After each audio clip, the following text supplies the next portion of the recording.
Hello everyone, welcome to the Vidigya India Open Mock Series. Today we will start with the discussion of legal reasoning portion of VIOM. So let us start with the discussion. Passage number 1 से start करते हैं. Passage number 1. Child labor is a pervasive social evil that entails the engagement of children in economically productive activities. Passage trying to say that कि जो child labor है ये बहुत ही ज़्यादा prevalent social evil है हमारी सोसाइटी में, जो कि चिल्ड्रंस को बहुत ही ज़्यादा एंगेज रखता है उन सारी इकोनॉमिकली प्रोडक्टिव एक्टिविटीज़. मतलब वो सारी एक्टिविटीज़ जहाँ पे गुड्स एंड सर्विसेज का प्रोडक्शन है या फिर exchange of goods and services continuously हो रहा है on either a full time या तो फुल टाइम बेसिस पे या फिर पार्ट टाइम बेसिस पे, thereby depriving them of education. और इसी कारण से कहीं ना कहीं उनकी एजुकेशन पे उनको डिप्राइव कर रहा है, उनको एजुकेट नहीं होने दे रहा है. हेल्दी डेवलपमेंट, उनके हेल्थ से रिलेटेड प्रॉब्लम्स आ रहे हैं. And the innocence of childhood, और जो उनको उनके चाइल्डहुड के टाइम पे उनकी लाइफ होनी चाहिए उसकी जगह वो लोग क्या कर रहे हैं, काम कर रहे हैं. The underlying causes of child labour in India. अब चाइल्ड लेबर के क्या क्या कॉजेज हैं इंडिया में, can be attributed to poverty. तो पहला कॉज पैसेज बता रहा है वो है पॉवर्टी. दूसरा लैक ऑफ एजुकेशनल अपॉर्चुनिटी, कि उनके पास एजुकेशन से रिलेटेड अपॉर्चुनिटीज़ ही नहीं है. And the predominance of the informal sector, और जो इनफॉर्मल सेक्टर है वो बहुत ही ज़्यादा सुपीरियर पोजीशन गेन कर रहा है due to inadequate legal control. साथ में रीज़न भी दे रहे हैं कि क्यों इनफॉर्मल सेक्टर बहुत ही ज़्यादा सुपीरियर पोजीशन पे आ रहा है, क्योंकि जो इनएडुकेट लीगल कंट्रोल है कि जैसे लीगली कंट्रोल होना चाहिए था, स्टैट्यूट्स होने चाहिए थे, रेगुलेशंस होने चाहिए, वो सब क्या है, एब्सेंट है. And enforcement. Child labour not only obstructs the physical and mental development of children. Child labour उनके फिजिकल और मेंटल डेवलपमेंट को तो रोकती ही है, but also exposes them to exploitation, abuse and long lasting trauma. आगे, in India the earliest regulatory mechanism was. अब India में जो सबसे पहला कोई एक ऐसा लेजिस्लेशन या फिर जो मैकेनिज्म आया था वो था enactment of child labour prohibition and regulation act 1986. 1986 में सबसे पहला एक रेगुलेशन आया था चाइल्ड लेबर से related, which prohibited the employment of children. अब जो ये लेजिस्लेशन आया था इसने क्या करा, इसने फॉरबिड कर दिया चिल्ड्रंस के एम्प्लॉयमेंट को बिलो 14 ईयर्स. जो भी चिल्ड्रन 14 साल से उम्र की कम का है उनको क्या करा, इन्हें प्रोहिबिट कर दिया कि आप कहीं भी काम नहीं करेंगे. अब कहाँ पे काम नहीं करेंगे, इन हजार्डस ऑक्यूपेशन, जो बहुत ही ज़्यादा खतरनाक है या फिर जो उनको बहुत ही ज़्यादा हार्म पहुँचा सकते हैं ऐसे ऑक्यूपेशंस में. And regulated conditions of employment in other sectors. 14 year से कम उम्र वाले को हजार्डस ऑक्यूपेशन में मना कर दिया, और साथ में अगर वो कहीं और काम कर रहे हैं तो उनकी जो कंडीशंस किस टाइप की होनी चाहिए थी उसको इस एक्ट ने क्या किया, रेगुलेट किया. This act was significantly strengthened by the child labour prohibition and regulation amendment act 2016. अब जो ये 1986 का एक्ट आया था उसको और स्ट्रेंथन कर दिया जो 2016 में अमेंडमेंट आया, which prohibits the employment of children in all occupations and bars adolescents between 14 to 18 years from hazardous work. इसने क्या करा, जो चिल्ड्रंस जो एम्प्लॉयमेंट थे ऑक्यूपेशन में और जो एडोलिसेंट्स थे उनको 14 से 18 उम्र को हजार्डस वर्क करने से क्या कर दिया, मना कर दिया. 1986 ने क्या करा था, 1986 के एक्ट ने 14 साल से कम एज वाले बच्चों को किया था, और 2016 अमेंडमेंट ने 14 to 18 ईयर्स वालों को भी हजार्डस ऑक्यूपेशन में काम करने से क्या कर दिया, मना कर दिया. The amendment rendered contravention of the act a cognizable offence. और जो भी इस एक्ट को नहीं मानेगा उसको कैसा ऑफेंस माना जाएगा, कॉग्निजेबल ऑफेंस, जिस ऑफेंस में पुलिस बिना वारंट के अरेस्ट कर सकती है. And introduced stricter punishments for violators. और जो पनिशमेंट्स पहले थी उसको और थोड़ा सा स्ट्रिक्ट कर दिया गया. Further the amendment rules of 2017 provided a structured framework. साथ ही साथ जो नया अमेंडमेंट एक्ट आया उसने एक स्ट्रक्चर्ड फ्रेमवर्क बताया. पहले शायद फ्रेमवर्क पूरा स्ट्रक्चर्ड नहीं था, ऑल्दो पैसेज हमको ये डिस्कस नहीं कर रहा है. पैसेज सिंपल सा क्या बोल रहा है कि 2016 में जो अमेंडमेंट आया उसने और पहले से फ्रेमवर्क को स्ट्रक्चराइज कर दिया for prevention, prohibition, rescue and rehabilitation of child labours. Clarified exception, साथ में एक्सेप्शन भी बताए regarding engagement in family enterprises. अब इसके साथ इसमें पैसेज एक्सेप्शन बता रहा है कि बच्चे फैमिली इंटरप्राइजेस में काम कर सकते हैं. एंड इम्पोज्ड सेफगार्ड, साथ में सेफगार्ड्स बताए artistic and creative child works. अगर कोई भी चाइल्ड आर्टिस्टिक वर्क में या फिर क्रिएटिव वर्क्स में काम कर रहा है तो उसको अलाउ किया गया.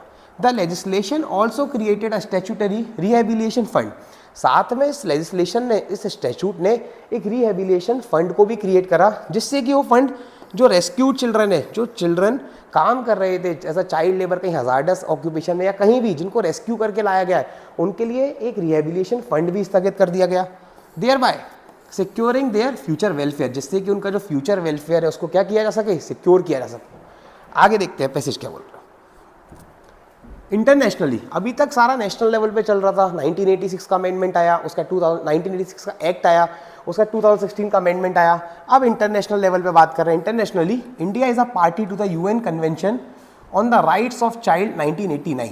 सबसे पहले बताया गया कि जो इंडिया है वो पार्टी है एक यूएन कन्वेंशन में। यूएन कन्वेंशन का नाम क्या है, the rights of child 1989, which underscores childhood as a protected period lasting under the age of 18। ये बोल रहा है जो चाइल्डहुड का पीरियड है वो 18 साल की उम्र तक होता है, साथ में during which children must be nurtured, इस उम्र तक चिल्ड्रंस को नर्चर करना चाहिए। नर्चर मतलब उनको केयर करना चाहिए, उनको प्रोटेक्ट करना चाहिए, किसके साथ, डिग्निटी के साथ। India has also ratified core ILO conventions, साथ में इंडिया ने और भी कन्वेंशन साइन करे हैं, उसका नाम क्या है, ILO conventions, including convention number 138, साथ में एक और कन्वेंशन है, convention number 138 on minimum age for employment and convention number 182 on the worst forums of child labour that makes it binding. अब जो इंडिया ने ये और कन्वेंशन साइन करे हैं वो क्या कर रहा है, वो इंडिया को बाइंड कर रहा है, इंडिया को बाउंड कर रहा है, it make it binding to maintain international norms protecting child wellbeing.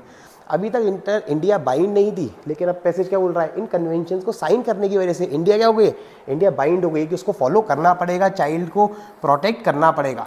Together with initiatives such as Operation Smile, अब और इनिशिएटिव जो इंडिया ने लिए उसका नाम है पहला operation smile, operation Muskaan and UNICEF's field programmes in high incidence regions, ऐसे रीजन्स जहाँ पे बहुत ही ज़्यादा चाइल्ड लेबर प्रिवेलेंट है। These measures aim to eliminate child labour, जो ये मेजर्स लिए गए इंडिया की साइड से, ये क्या कर रहे हैं, ये एलिमिनेट कर रहे हैं, कम कर रहे हैं कि अब चाइल्ड लेबर और ज़्यादा ग्रो ना करे, and to ensure that every child enjoys the right to education, और क्या इंश्योर कर रहे हैं कि सारे जितने भी बच्चे हैं सबको जो उनका राइट टू एजुकेशन है उसको एंजॉय कर सके, प्रोटेक्शन एंजॉय कर सके, एंड अ डिग्निफाइड चाइल्डहुड, और डिग्निटी के साथ अपना चाइल्डहुड को बिता सके। इन सारी चीज़ों को क्या कर रहा है, ये एक्ट इंश्योर कर रहा है। आगे देखते हैं questions. Question number 53, what was the principal legislative intent behind the child labour prohibition and regulation act 1986। अब 1986 का जो एक्ट आया था उसके पीछे सबसे ज़्यादा प्राइमरी इंटेंशन क्या था लेजिस्लेशन का, पहला इम्पोजिंग अ यूनिवर्सल बैन। अब अगर ये वाला पॉइंट स्टार्टिंग से ही देखें तो यूनिवर्सल बैन की बात कहीं भी नहीं की गई, यूनिवर्सल बैन नहीं था, सिर्फ 14 साल से जो कम बच्चे थे उनको मना किया गया था, प्रोहिबिट किया गया था हजार्डस ऑक्यूपेशन में काम करने से, इसलिए ऑप्शन ए क्या हो जाएगा, गलत। B, barring children under 14 from hazardous work and regulating others, साथ में क्या कर रहे हैं कि जो भी बच्चा 14 साल से कम है उनको हजार्डस वर्क में काम करने से मना कर रहे हैं, और दूसरी चीज़ों को क्या कर रहे हैं, दूसरी चीज़ों को रेगुलेट कर रहे हैं। तो ऑप्शन नंबर बी हमारा बिल्कुल पैसेज से मैच कर रहा है, इसलिए बी क्या हो जाएगा, करेक्ट हो जाएगा। सी और डी चेक करते हैं। Formally recognising part time employment of childrens across diverse sectors, passage में कहीं भी डिस्कस नहीं कर रहा है कि 1986 का एक्ट जो है वो पार्ट टाइम काम करने को रिकॉग्नाइज कर रहा है, इसलिए सी क्या हो जाएगा, गलत।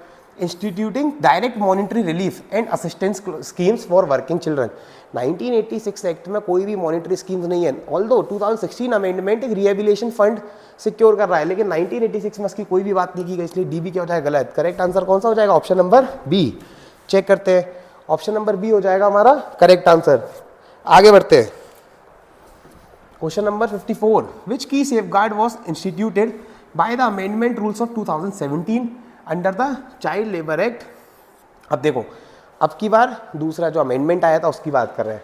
अगर अमेंडमेंट की बात करें, पहला creation of a fund for rehabilitation of rescued children, ये ऑप्शन की अगर बात करें तो पैसेज में क्लियरली दिया गया है कि रिहेबिलिटेशन फंड को सिक्योर किया गया था, इसलिए अभी हमारा ए ऑप्शन हमें सही लग रहा है।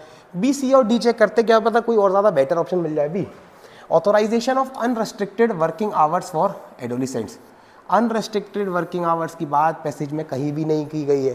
पैसेज क्लियरली चिल्ड्रंस को प्रोटेक्ट कर रहा है, उनको बार कर रहा है, उनको प्रोहिबिट कर रहा है कि आप 14 से 18 साल की उम्र में भी आप हजार्डस ऑक्यूपेशन में काम नहीं कर सकते, इसलिए बी क्या हो जाएगा, आउट ऑफ द कॉन्टेक्स्ट।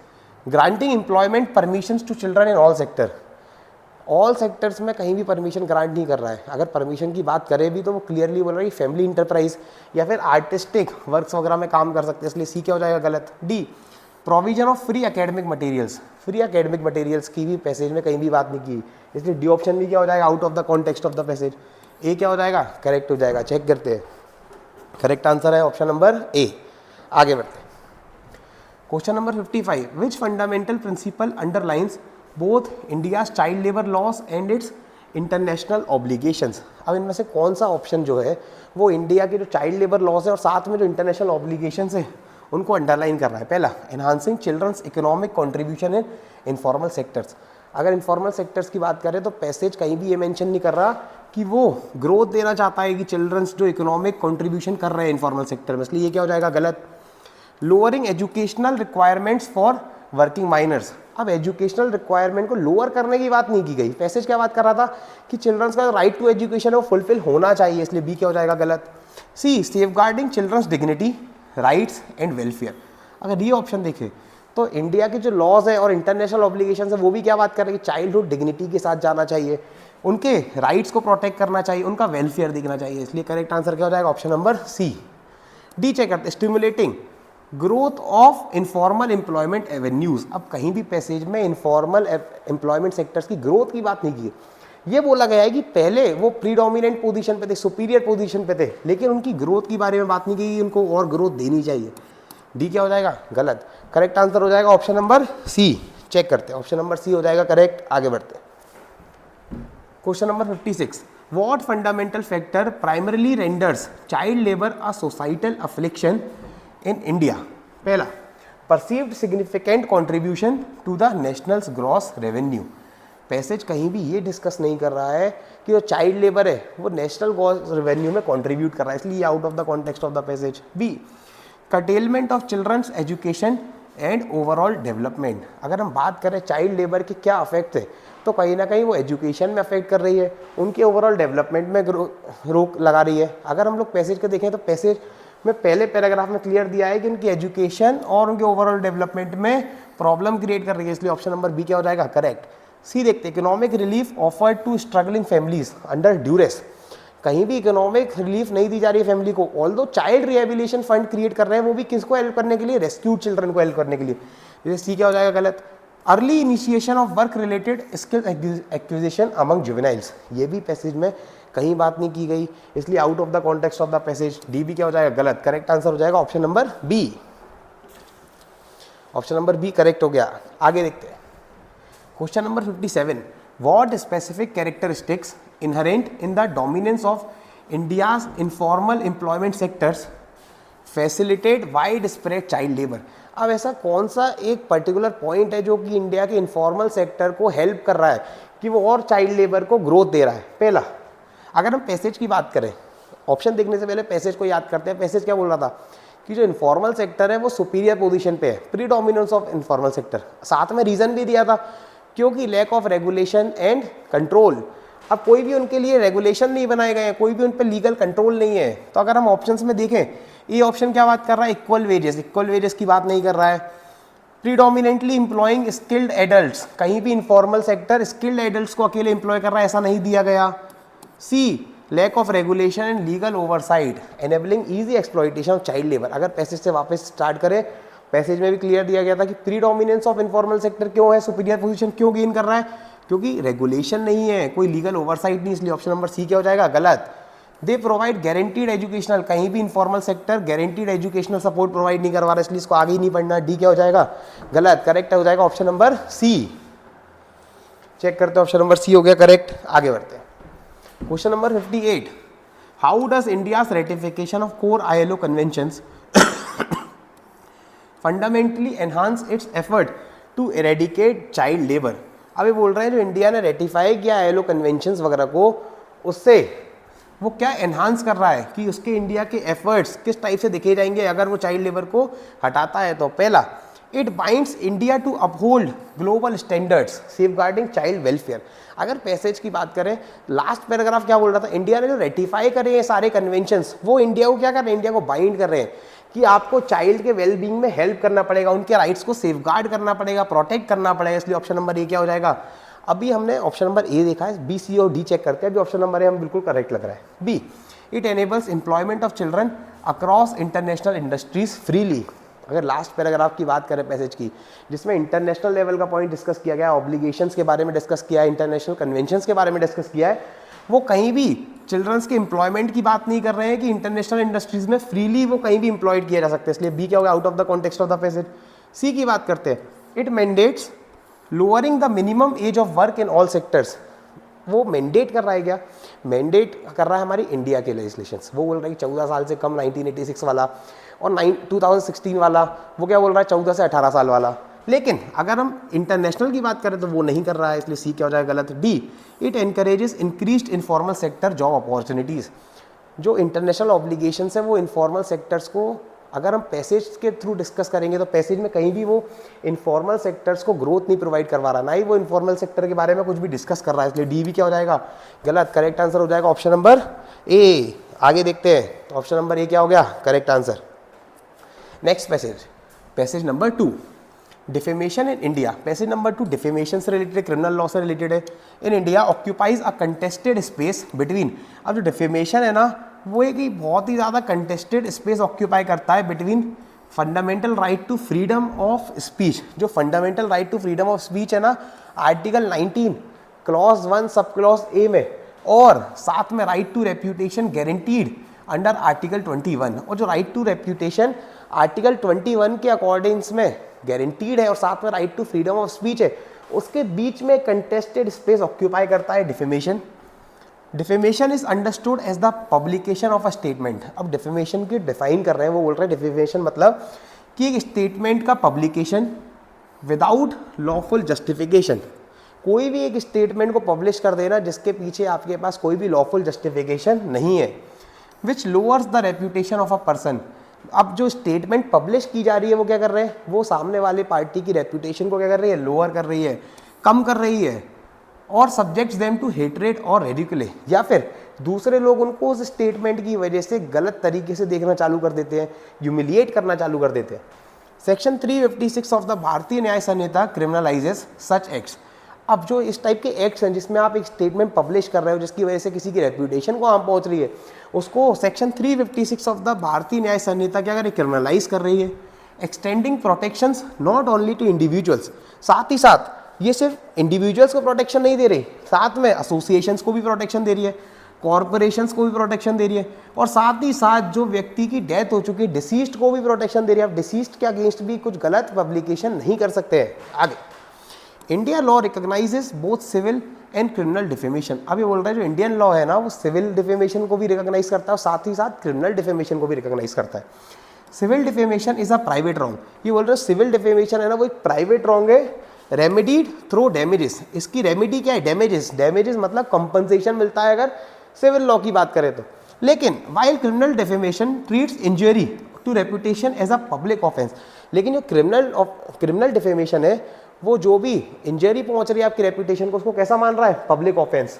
और साथ में इसमें पनिशमेंट क्या मिल रही है, इम्प्रिजनमेंट और फाइन। इसमें अकेले डैमेजेस से काम नहीं चलेगा, सामने वाले पे फाइन भी इम्पोज किए जा सकते हैं और सामने वाले को जेल भी भेजा जा सकता है। For criminal liability to arise, अगर हम ये देखें क्रिमिनल लाइबिलिटी आएगी कहाँ से, criminal liability to arise 3 conditions must be satisfied.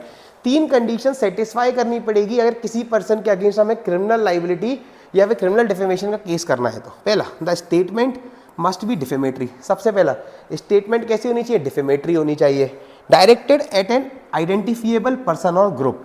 दूसरी चीज़ ये ज़रूरी है कि जिस भी पर्सन के अगेंस्ट डिफेमेटरी स्टेटमेंट पब्लिश की गई है वो उस पर्सन को आइडेंटिफाई कर रही हो, and communicated to at least 1 person other than the complainant. सिर्फ पब्लिश कर दी वो ज़रूरी नहीं है, साथ में वो कंप्लेनेंट के अलावा जिस पर्सन के अगेंस्ट जिस पर्सन के लिए डिफेमेटरी स्टेटमेंट दी गई है उसके अलावा कोई दूसरे एक व्यक्ति और के उसके नॉलेज में आना ज़रूरी है। Unlike civil law, truth alone is not a complete defence in criminal defamation. वो बोल रहे हैं कि सिविल लॉ की बात करें तो अगर ट्रूथ है, अगर बिल्कुल सही स्टेटमेंट है तो उसको डिफेंस लिया गया है, लेकिन क्रिमिनल डिफेमेशन में अकेले ट्रुथ को हम लोग डिफेंस नहीं मानते। ट्रुथ के साथ एक और चीज़ क्या होनी चाहिए, it must additionally serve the public good. आपकी बात बिल्कुल सच्ची थी, बात बिल्कुल सही थी, लेकिन इसका अकेले आपको डिफेंस नहीं मिलेगा जब तक वो आपकी सच बात पब्लिक गुड में कंट्रीब्यूट कर रही है, पब्लिक गुड को सर्व कर रही है। आगे, this distinction was judicially tested. अब जो डिस्टिंक्शन है ना, ये जो क्रिमिनल डिफेमेशन, सिविल डिफेमेशन वगैरह का, इसको जुडिशियली टेस्ट किया गया था Subramanian Swamy versus Union of India case में, wherein the petitioners argued that criminal defamation curtailed free expression and created a chilling effect. The Supreme Court, however, upheld its constitutionality. अब इसमें ना क्रिमिनल डिफेमेशन को challenge किया गया था, लेकिन supreme court ने क्या करा, सुप्रीम कोर्ट ने क्रिमिनल डिफेमेशन को कॉन्स्टिट्यूशनल माना, ruling that reputation forms an integral component of dignity. और साथ में ये बोला कि जो रेप्यूटेशन है ना, वो भी डिग्निटी का एक फॉर्म है, जो कि राइट टू डिग्निटी आर्टिकल 21 के अंदर में गारंटी की गई। तो कहीं ना कहीं इन्होंने आर्टिकल 21 के एम्बिट में रेप्यूटेशन के राइट को भी इंक्लूड कर लिया। आगे, it held that restrictions on free speech under article 19(2) include defamation. और साथ में जो फ्री स्पीच के रेस्ट्रिक्शंस दिए गए, right to freedom of free speech and expression दिया है आर्टिकल 19(1) सब क्लॉज ए में, साथ में उसके रेस्ट्रिक्शंस दिए आर्टिकल 19 सब क्लॉज 2 में। और कोर्ट ये बोल रही है कि जो डिफेमेशन है ना, इसको भी एक रेस्ट्रिक्शन माना गया है, and that protecting the individuals reputation sustain social cohesion. The court further rejected arguments of redundancy, stating that civil remedies alone were insufficient to redress harm to reputation. Redundancy मतलब कि of no longer use। ये लोग बोल रहे हैं, court ने एक और आर्ग्यूमेंट को रिजेक्ट किया। पेटिशनर्स ने आर्ग्यू किया था कि क्रिमिनल डिफेमेशन या क्रिमिनल डिफेमेशन वाले जो पॉइंट्स हैं, अब वो कोई काम के नहीं है। उन्होंने बोला कि जो सिविल रेमेडीज है उतना काफ़ी है, उतना सफिशिएंट है। कोर्ट ने क्या करा, ये आर्ग्यूमेंट को रिजेक्ट किया। उसने बोला कि आपका जो आर्ग्यूमेंट है इसको हम रिजेक्ट कर रहे हैं कि सिविल डिफेमेशन कोई काम का नहीं है, और बोला कि सिविल रेमेडीज अलोन वर इनसफिशिएंट। और सिविल रेमेडीज अगर अकेले रख दी जाएंगी तो वो कैसी रहेंगी, वो इनसफिशिएंट रहेंगी। आगे, recently while hearing a case involving criminal defamation proceedings against the Wire, the court observe that it may be time to decriminalise all this. और जब भी एक रिसेंट प्रोसीडिंग्स चल रही थी, उसमें कोर्ट ने एक स्टेटमेंट दे दिया। वो स्टेटमेंट क्या था कि it may be time to decriminalise all this. Such an observation reopens debate on whether criminal defamation a British colonial legislation। अगर हम बात करें तो कोर्ट ने क्या बोल दिया कि हम इन सब चीज़ों को डीक्रिमिनलाइज कर देना चाहिए, डिफेमेशन जैसे कॉन्सेप्ट को डीक्रिमिनलाइज कर देना चाहिए। इस कारण से वापस से क्या हुआ, एक डिबेट स्टार्ट हो गई, एक आर्ग्यूमेंट स्टार्ट हो गए, जिसमें कि जो क्रिमिनल डिफेमेशन है, साथ में वैसे बोल रहा है it is a British colonial legacy, मतलब कि ब्रिटिश के कॉलोनियल रूल के टाइम पे आई थी। ऐसा क्रिमिनल डिफेमेशन के बारे में पैसेज बात कर रहा है। continues to serve democratic purpose और whether civil remedies are sufficient to protect। ये लोग बोल रहे हैं कि क्या जो क्रिमिनल डिफेमेशन है वो अभी भी डेमोक्रेटिक पर्पस सर्व कर रहा है, या फिर जो सिविल रेमेडीज है वो सफिशिएंट है to protect dignity while safeguarding free expression. और क्या अकेले सिविल रेमेडीज को सफिशिएंट माना जाएगा क्या? ये एक डिबेट स्टार्ट वापस से हो गई है according to the passage. Questions देखते हैं आगे। Question number 59, Why is the truth not a complete defense under criminal defamation? अब ये लोग बोल रहे हैं क्रिमिनल डिफेमेशन में ट्रुथ को कंप्लीट डिफेंस क्यों नहीं माना गया। अगर पैसेज की बात करें, पैसेज क्या डिस्कस कर रहा था कि ट्रुथ के साथ साथ it shall also serve public good. अब हमको ऑप्शन देखना है, हमारा ऑप्शन कौन सा पैसेज के साथ कंसिस्टेंट है। पहला, because truth has no relevance to legal dispute, ये पैसेज से कॉन्टेक्स्ट के बाहर है, इसलिए ए गलत। B, because truth can never harm reputation, कि ट्रुथ कभी हार्म ही नहीं कर सकती रेप्यूटेशन। लेकिन पैसेज क्या बात कर रहा था, पैसेज बोल रहा था ट्रुथ के साथ एक और चीज़ होनी चाहिए, वो है पब्लिक गुड। पब्लिक गुड की इसमें भी बात नहीं की गई। C, because court prioritise intent over accuracy, intention की बात पैसेज में कहीं डिस्कस नहीं की गई। बसता है D, truth must also establish public good, कि पब्लिक गुड को भी एस्टेब्लिश करना जरूरी है, इसलिए डी क्या हो जाएगा हमारा, करेक्ट हो जाएगा। चेक करते हैं, ऑप्शन नंबर डी क्या हो गया, करेक्ट आंसर हो गया। आगे बढ़ते हैं। Question 60, What does the court's recent observation in the wire case suggest? अब जो कोर्ट का जो रिसेंट ऑब्जर्वेशन है, जो हमने सबसे लास्ट में पढ़ा था द वायर वाले केस में, वो क्या सजेस्ट कर रहा है? पहला, a willingness to expand criminal penalties. अगर हम उनकी स्टेटमेंट की बात करें, वो क्या कर रहा था, अब एक नीड आ चुका है कि सारी चीज़ों को क्या कर दिया जाए, डीक्रिमिनलाइज कर दिया जाए, इसलिए ये वाला ऑप्शन कॉन्टेक्स्ट से बाहर हो जाएगा। B, a reconsideration of the necessity of criminal defamation. अगर ऑप्शन नंबर बी की बात करें तो वो कोर्ट भी ये बोल रहा था कि रिकंसीडर करना ज़रूरी है कि क्या क्रिमिनल डिफेमेशन अभी भी ज़रूरी है या नहीं, इसलिए ऑप्शन नंबर बी क्या हो जाएगा, करेक्ट। सी और डी चेक कर दो। अब move towards recognising defamation as sedition, ये भी पैसेज में सेडिशन की बात ही नहीं की गई कहीं भी, इसलिए सी क्या हो जाएगा, गलत। D, an intention to curtail journalistic freedoms permanently. Journalist के फ्रीडम्स के बारे में वापस से पैसेज ने कहीं डिस्कस नहीं किया, इसलिए ऑप्शन नंबर डी क्या हो जाएगा, करेक्ट हो जाएगा। वो ऑप्शन नंबर डी इनकरेक्ट हो जाएगा, करेक्ट आंसर हो जाएगा ऑप्शन नंबर बी। चेक करते हैं ऑप्शन नंबर बी क्या हो गया, करेक्ट। आगे बढ़ते question number 61, why the act of publication is considered an essential element of the offence of defamation. ये बोल रहे हैं एक्ट ऑफ पब्लिकेशन को बहुत ही ज़्यादा इंपॉर्टेंट क्यों माना गया है। एक्ट ऑफ पब्लिकेशन की बात करें, अगर हम पैसेज में जाए, पैसेज क्या बोल रहा था, डिफेमेशन के लिए सबसे पहली चीज़ ज़रूरी क्या है कि पब्लिकेशन होना ज़रूरी है। पब्लिकेशन के साथ साथ आइडेंटिफिकेशन होना ज़रूरी है, और तीसरा कि वो कंप्लेनेंट के अलावा कोई दूसरे व्यक्ति की नॉलेज में आना ज़रूरी है। पहला, because private thoughts can also amount to defamation. क्या अकेले प्राइवेट थॉट्स को डिफेमेशन माना जा सकता है क्या, नहीं, क्योंकि जब तक वो किसी दूसरे पर्सन कम्युनिकेट नहीं होंगे डिफेमेशन अकर नहीं होगा। B, because civil courts demand written evidence. क्या पैसेज कहीं भी रिटन एविडेंस की बात कर रहा है क्या, नहीं। C, because the constitution requires criminalisation of all speech. क्या कॉन्स्टिट्यूशन सारी स्पीच को क्रिमिनलाइज कर रहा है क्या, पैसेज में कहीं भी सारी स्पीचेस को क्रिमिनलाइजेशन की बात नहीं की गई, इसलिए सी भी क्या हो जाएगा, गलत। बचेगा correct answer option number D, because reputation is harmed only when others know. जब तक दूसरे व्यक्ति को पता नहीं चलेगा रेप्यूटेशन को हार्म नहीं पहुंचेगा, इसलिए करेक्ट आंसर हो जाएगा ऑप्शन नंबर डी। चेक करते हैं ऑप्शन नंबर डी करेक्ट हो जाएगा। आगे बढ़ते हैं question 62, which constitutional principle did the Supreme Court affirm in Subramanian Swamy versus Union of India while upholding the validity of criminal defamation. कौन से कॉन्स्टिट्यूशनल प्रिंसिपल के बारे में सुब्रमण्यम स्वामी वाले केस में बात की गई थी, या उसने कौन सा अपहेल्ड किया था। पहला, freedom of speech and expression is absolute. क्या फ्रीडम ऑफ स्पीच एब्सोल्यूट है, ये बात सुब्रमण्यम केस में नहीं की गई थी, इसलिए वाला ऑप्शन क्या हो जाएगा, गलत। B, right to reputation is a part of dignity under article 21। अगर हम पैसेज में वापस जाए तो सुब्रमण्यम स्वामी वाले केस में कोर्ट ने क्या बोला था, जो रेप्यूटेशन है उसको भी राइट टू डिग्निटी के एम्बिट में इंक्लूड किया जा रहा है, इसलिए बी क्या हो जाएगा, correct. C, civil remedies alone suffice for reputational harm. अगर हम लोग वापस से सुब्रमण्यम स्वामी वाली बात करें, उसने क्या बोला था, सिविल रेमेडी सफिशिएंट नहीं है, क्रिमिनल रेफर्मेशन होना जरूरी है, इसलिए अलोन सफिशिएंट वाला ऑप्शन क्या हो जाएगा, गलत। डी, क्रिमिनल, क्लास कंफ्यूज नहीं होना आप लोग, सुब्रमण्यम स्वामी वाले केस में क्या बोला था कि सिविल रेमेडीज अकेले सफिशिएंट नहीं है। बाद में अभी रिसेंट केस में सुप्रीम कोर्ट ने, जो भी कोर्ट ने, सुप्रीम कोर्ट तो अलग से दिया नहीं है, जो भी कोर्ट ने अभी एक रिसेंट केस में ऑब्जर्वेशन किया है, इस कारण से डिबेट वापस से उठ गई है, वापस से आर्ग्यूमेंट स्टार्ट हो गए हैं। लेकिन सुब्रमण्यम स्वामी वाले केस में तो मना ही किया था कि सिविल रेमेडीज अकेले सफिशिएंट नहीं है, इसलिए सी गलत हो गया। D, criminal defamation directly infringes article 19(1)(a। Article 19(1)(a) का जो रेस्ट्रिक्शन है आर्टिकल 19 सब क्लॉज 2 में, उसमें डिफेमेशन को करेक्ट माना गया है, लेकिन कभी भी ये नहीं बोला गया कि वो डायरेक्ट इन्फ्रिंज करता है, इसलिए डी भी क्या हो जाएगा, गलत। करेक्ट आंसर हो जाएगा ऑप्शन नंबर बी। चेक करते हैं ऑप्शन नंबर बी करेक्ट हो गया। आगे बढ़ते हैं question number 63, in on what reasoning did the Supreme Court reject the contention that criminal defamation is redundant in view of existing civil remedies. अब ये बोल रहे हैं कि कुछ कंटेंशन में सुप्रीम कोर्ट ने क्या रीजनिंग दी थी जब उन लोगों ने रिजेक्ट करा था उस आर्ग्यूमेंट को, जिस आर्ग्यूमेंट में पेटिशनर बोल रहे थे सुब्रमण्यम स्वामी वाले केस में कि अब जो क्रिमिनल डिफेमेशन है, क्रिमिनल रेमेडीज है, वो रिडंडेंट है, उनके कोई यूज नहीं है। उसको रिजेक्ट करते टाइम कोर्ट ने क्या रीजनिंग दी थी। पहला, because civil law remedies were seen as inadequate, because civil and criminal law were constitutionally identical. अगर कॉन्स्टिट्यूशनली आइडेंटिकल वाली बात करें वो क्या हो जाएगा, गलत, क्योंकि कहीं भी पैसेज में ये नहीं बोला गया कि सिविल रेमेडी और कॉन्स्टिट्यूशनल, वो क्रिमिनल रेमेडीज दोनों आइडेंटिकल है।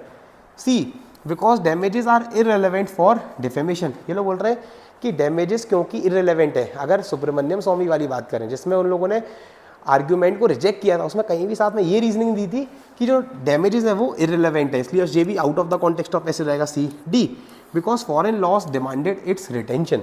अगर डी ऑप्शन की बात करें तो फॉरेन लॉस के बारे में बात कर रहा है, पूरे पैसेज में फॉरेन लॉस के कहीं भी डिस्कस नहीं किया गया, इसलिए हमको इस ऑप्शन में ज़्यादा सोचने नहीं है, it is out of the context of passage, इसलिए डी भी क्या होता है, गलत। करेक्ट आंसर हो जाएगा ऑप्शन नंबर ए। चेक करते हैं इसका करेक्ट आंसर कौन सा है, ऑप्शन नंबर ए क्या हो जाएगा, करेक्ट हो जाएगा। आगे बढ़ते हैं question number 64, why is the offence of criminal defamation in India frequently characterized as a colonial legacy within constitutional debates on free speech। जो क्रिमिनल डिफेमेशन की बात की गई है उसको बार बार इंडिया में एज अ कॉलोनियल लेगेसी क्यों बात की है। अगर हम लोग पैसेज में वापस जाए, पैसेज क्या बोल रहा है, it is a British colonial legacy, मतलब कि ब्रिटिश कॉलोनियल रूल के टाइम पे क्रिमिनल डिफेमेशन का जो कॉन्सेप्ट है उसको इंट्रोड्यूस किया गया था। इसी कारण से पहला ऑप्शन देखिए, because it was introduced post independence in 1950, ये कहीं भी पोस्ट इंडिपेंडेंस की बात नहीं की गई है।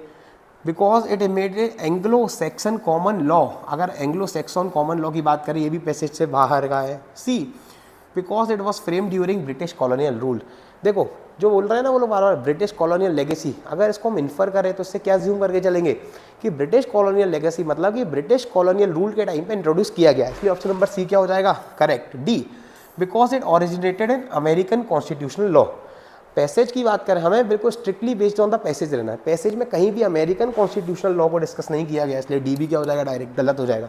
ऑप्शन नंबर सी क्या हो जाएगा, करेक्ट आंसर हो जाएगा। चेक करते हैं, ऑप्शन नंबर सी हो गया हमारा करेक्ट आंसर। आगे बढ़ते हैं, question number 65, which unresolved constitutional debate regarding the law of defamation is underscored in the passage. एक कौन सी अनरिजॉल्व्ड कॉन्स्टिट्यूशनल डिबेट है जो कि पैसेज में अंडरस्कोर की गई है। पहला, whether sedition law overlaps with the offence of defamation, sedition की बात वापस से पैसेज में कहीं भी नहीं की गई, इसलिए अगर सेडिशन वर्ड ही आ गया तो हमारा वो passage out of the context हो जाएगा। B, whether civil remedy suffices without criminal defamation, अगर हम पैसेज की बात करें बार बार पैसेज में एक चीज़ को डिस्कस किया जा रहा है कि क्या सिविल रेमेडीज अकेले सफिशिएंट है क्या, या सुब्रमण्यम स्वामी वाले केस में क्या बोला था कि सिविल रेमेडीज अकेले सफिशिएंट नहीं है, लेकिन वापस से डिबेट कैसे स्टार्ट हुई, जो रिसेंट केस था दावा आयर के अगेंस्ट, उसमें कोर्ट ने क्या बोला कि क्या आप क्रिमिनल डिफेमेशन को डीक्रिमिनलाइज कर देना चाहिए। इसी कारण से जो मेन आर्ग्यूमेंट है वो हमारा बार बार डिबेट्स काय पे स्टार्ट हो रही है कि क्या सिविल रेमेडीज अकेले सफिशिएंट है या नहीं, इसलिए ऑप्शन नंबर बी क्या होता है, करेक्ट। सी चेक करते हैं, whether reputation is a part और फंडामेंटल राइट टू प्रॉपर्टी, अब राइट टू प्रॉपर्टी कहीं भी बात ही नहीं की गई, इसलिए ये भी क्या हो जाएगा, सी गलत। D, whether only journalist can be sued, वापस से जर्नलिस्ट की बात कहीं भी नहीं की गई, इसलिए डी भी क्या हो जाएगा, गलत। ऑप्शन नंबर बी क्या हो जाएगा, करेक्ट आंसर। चेक करते हैं, ऑप्शन नंबर बी हो गया हमारा करेक्ट।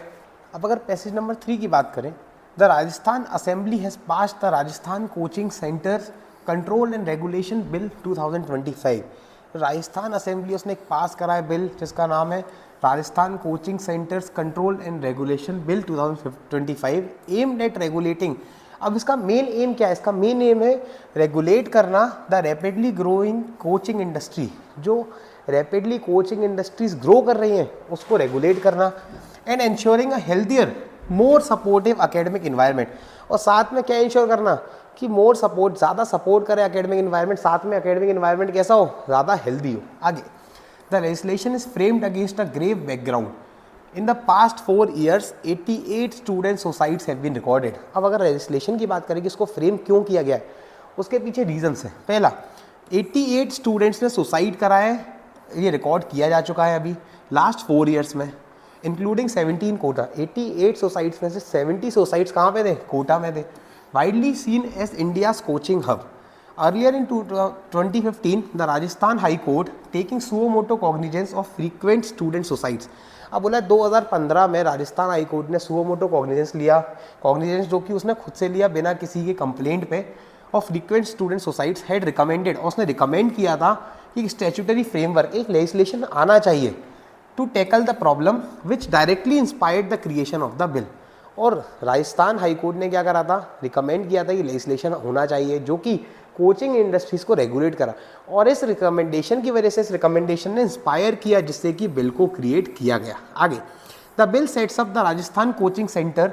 अब जो ये बिल है ना, इसने क्या किया कि Rajasthan coaching centre control and regulation authority setup की, comprising senior educators, police officials, a psychiatrist along with representatives from coaching institutes and parents at the state level. पहली अथॉरिटी कहाँ पे, और इसने कंप्राइज करी स्टेट लेवल पे। दूसरा, at the district level committees. अब स्टेट लेवल पे कमिटी के बाद एक दूसरी कमिटी बनाई गई जो कि डिस्ट्रिक्ट लेवल पे बनाई गई, committees headed by the district magistrate. उसमें जो कमेटी बनेगी डिस्ट्रिक्ट लेवल पे, उसमें हेड कौन होगा, डिस्ट्रिक्ट मजिस्ट्रेट।